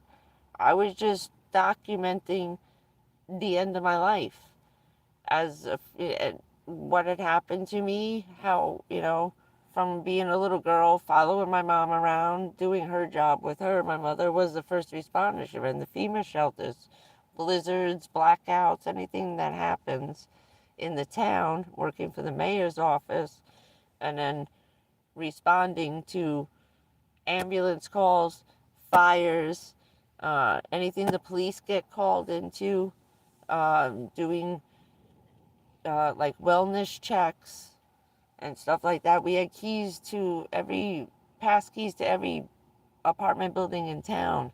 We had a key ring like this. When I had over 100 keys to every single building, we had like the firemen and the cops do to get in for emergencies. But following them all around, that's a full-time job. I just want something for the pain. Yes. Yeah. My mother's first big job, you'll love this, was the blackouts. That was crazy stuff. We were in New York too for that. That was nuts. But the first big job my mom started was the blizzard of 78. That was something. We had it just there outside the Lincoln Tunnel. We had 8 feet of snow. You couldn't even see the cars. You couldn't see trucks. It was up to the second story. It was insane.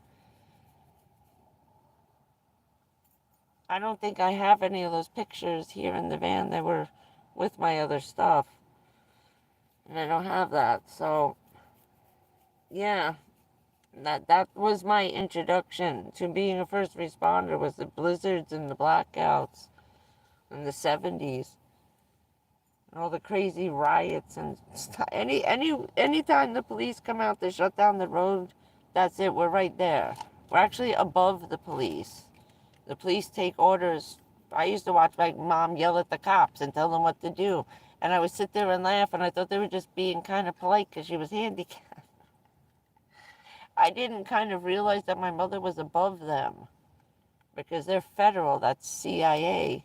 working with the federal government in the White House, and then working with the Army, that's CIA too. Any time where the Army would come in and take over, say, and shut down the streets and stuff like that, they come to us. Like, I'm supposed to tell the Marines what to do? Army Corps of Engineers. The Marines are coming in. These guys build bridges and towns out of toothpicks, and I'm telling them where to go and what to do. Just go do your thing and tell me later. Just tell them I said I sent you.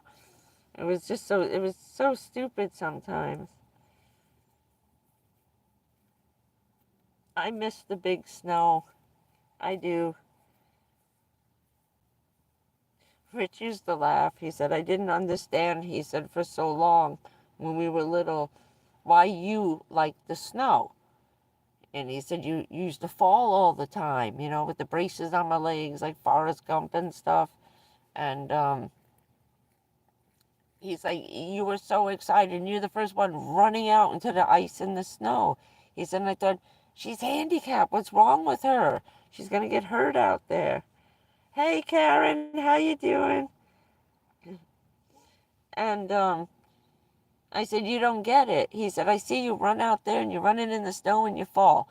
And you get up again and you're running and you fell again. I used to fall like every 20 feet. It was awful. It was awful. And I laughed. He said, but why the snow? I said, because when you get at least 3 inches when I fall, I don't hit the sidewalk anymore. And he started laughing. I said, so I don't care if I fall every 10 feet in the snow. It's a cushion. We were in high school when he finally asked me. I was like, why did you wait 10 years to ask me? I said, we're almost 17 and you're going to ask me now? We were at a football game and he's like, why are you having this? And you're so happy. I said, because it doesn't hurt when I fall, dummy. How you been, Karen? Everything been good? And we're going to be here tomorrow night. My throat. Tomorrow night, 9:30. After the new doctor's appointment. Yeah.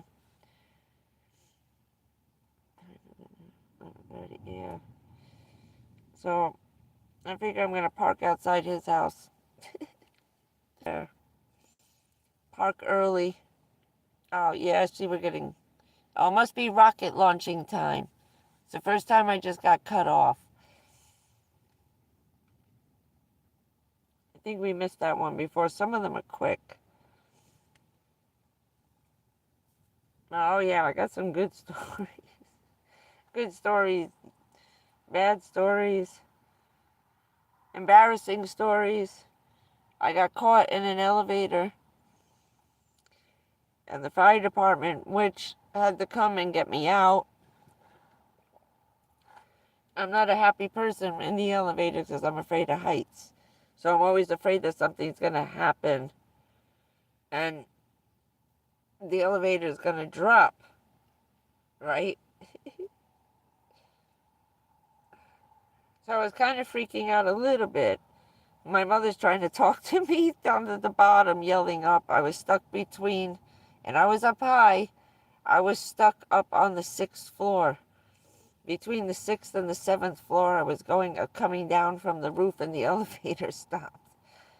So I'm on there screaming and yelling, trying not to. And then the fire department comes. They're all looking for me. And they saw my mother. I said, what are you doing down here, Mel? She goes, oh, you got a live one up there. He says, where's Jayne? She says, you'll find out in a minute.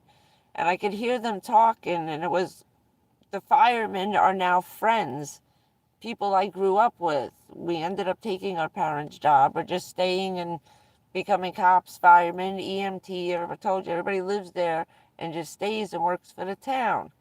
So, half the football team became firemen and cops. A couple of them are on the EMTs. Also, like Richard had an older brother.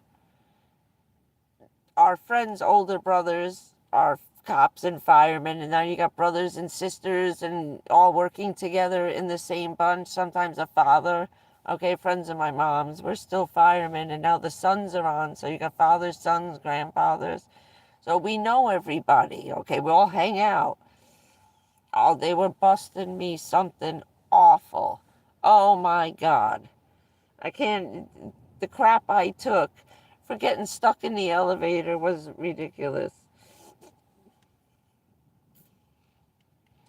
But they never let me hear the end of it. Thank you. This is Beals. I love my chenille. It's hot, but you don't sweat in it. It's good for sleeping in. That's what I missed. I couldn't get all my mother's sweaters she made me. They all got crappy in the closets. So, yeah, got some funny ones. Very funny ones. Some weird ones. One day, I'll do some... So that's what I was talking about, the channel. That's what I had started out doing. And it was hard in the beginning. I made a couple of videos. One I took down. It was just awful. The first one I did, I'm wearing a red dress. I left it up, explaining about being a first responder, and then, you know, you're coming and going 24 hours a day. You know, you got to be okay with the person you're with.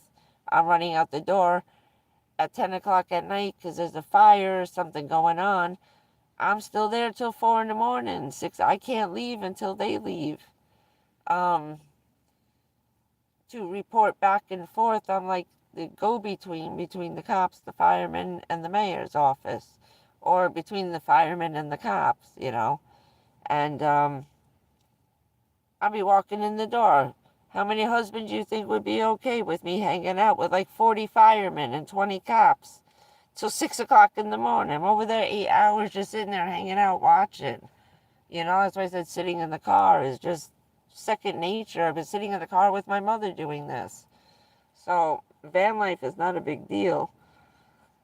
Plus we did it with my dad, did motocross, and he was race car driving, semi-professional. That's what Delta Force do on their days off. They go motocross, motocrossing, racing. Those guys can't sit still for 5 minutes, even on their day off. They can't be jumping, you know.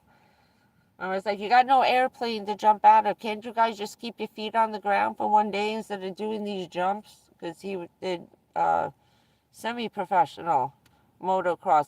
I'm not even sure how high up he got, but he was very good at it.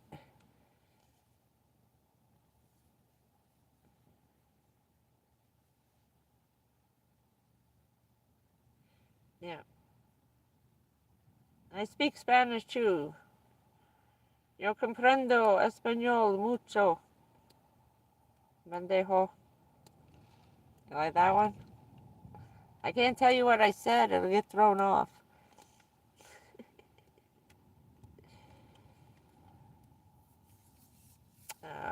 Let's see. At least I'm keeping it to a minimum tonight. And you're not invited back tomorrow, shitheads. So, maybe... What time is it now? 11:30. I still gotta eat something. Maybe have peanut butter and jelly. Thank you, Karen. And come back tomorrow night if you can. Yeah. I don't know. A little nervous. I'm just glad the appointment wasn't in that building today. I kind of got that worked out. Not so bad. I put up a couple of pictures of me and Rich today. I didn't know if you saw someone his tuxedo. That was his daughter's sweet 16. He looks so nice with the purple bow ties. The other one where I'm in a black dress, that was his cousin's wedding. Her and I were very good friends. I miss her terribly. I miss her every day I'm here. Her and her husband, we were all good friends. They used to come hang out with them, and then we'd all go to his trailer and stuff. It was nice. We used to hang out there a lot in the off season. You have electricity, but we don't have water. Okay, good night, Denise. Yeah, I think I'm gonna eat, make something to eat. My throat's getting a little crazy.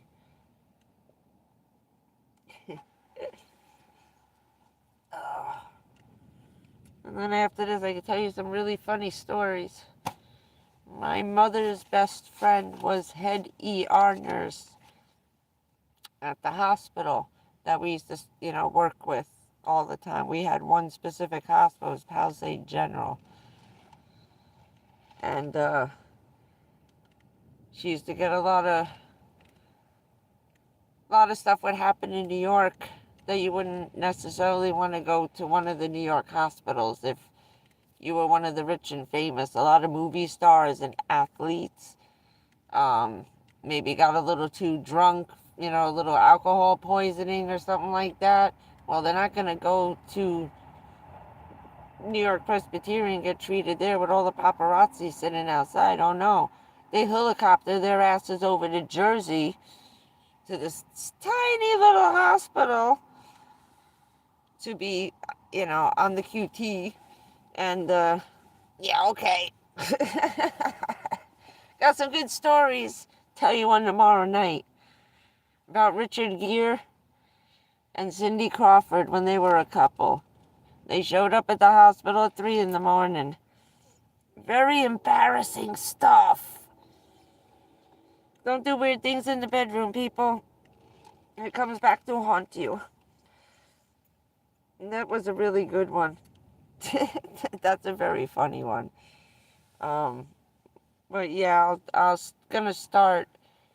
This is what I was doing before we got rudely interrupted by crap. Start doing the first responder videos. So that's actually what this was supposed to be. Just telling you stories, explaining about 9/11 in depth and what it was like for the 9 months and 2.5 years that it took to clear out that pile of crap. And then you can decide about how yucky a story you want to hear. I got good ones and yucky ones. And some funny ones.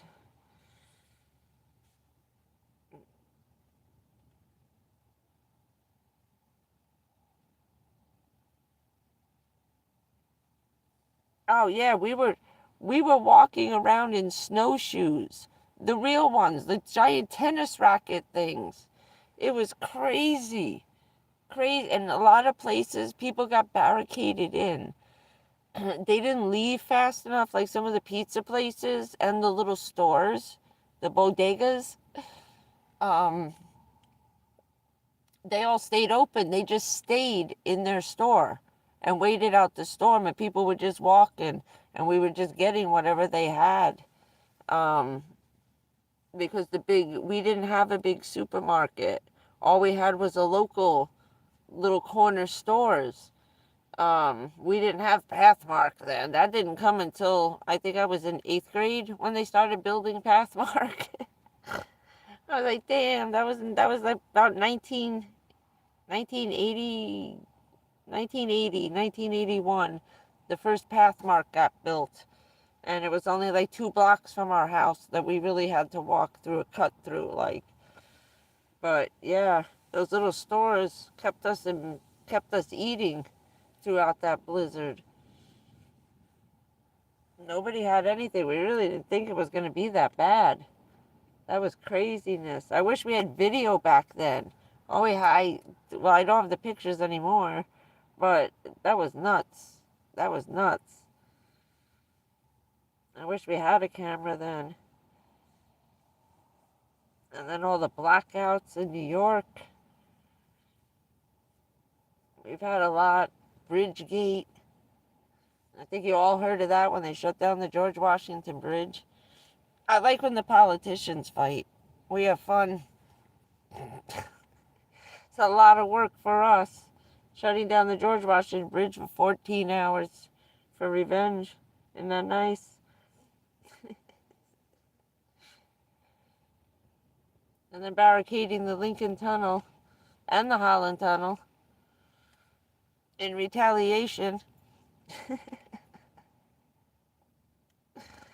Oh, but it's always the commuters. It's always us that gets the raw end of the deal when government fights amongst themselves.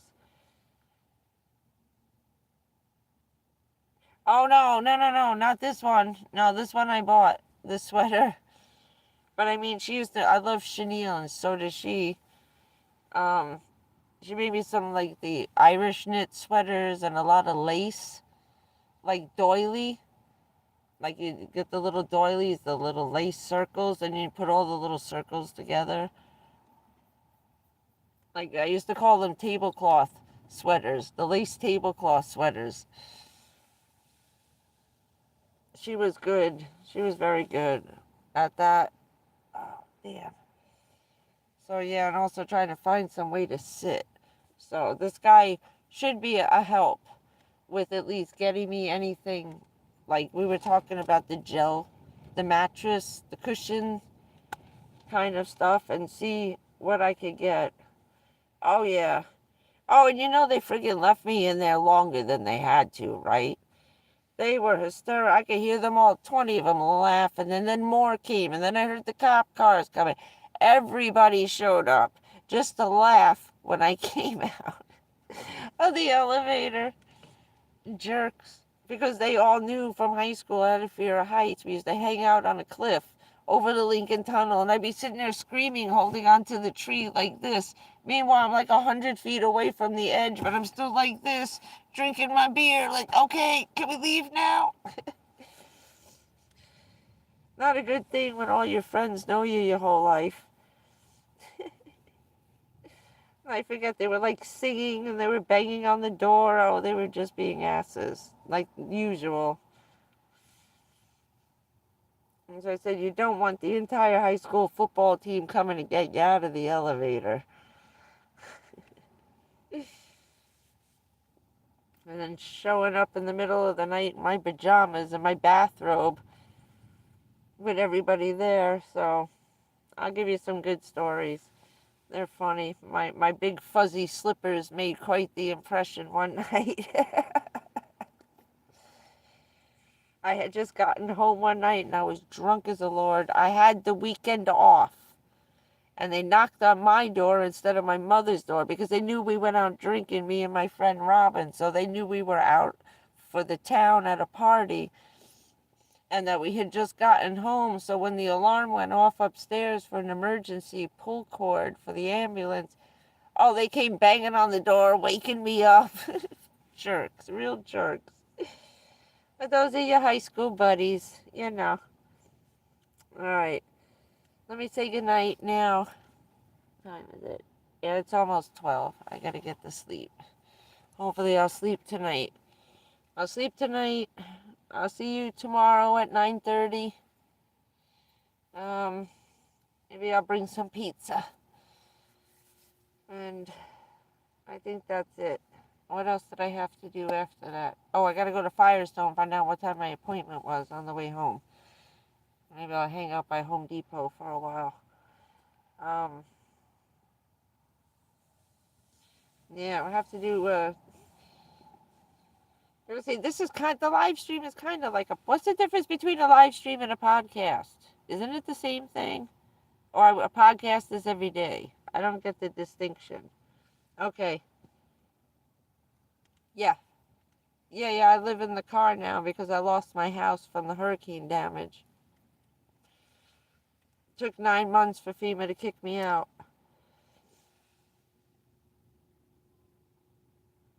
Oh, they are.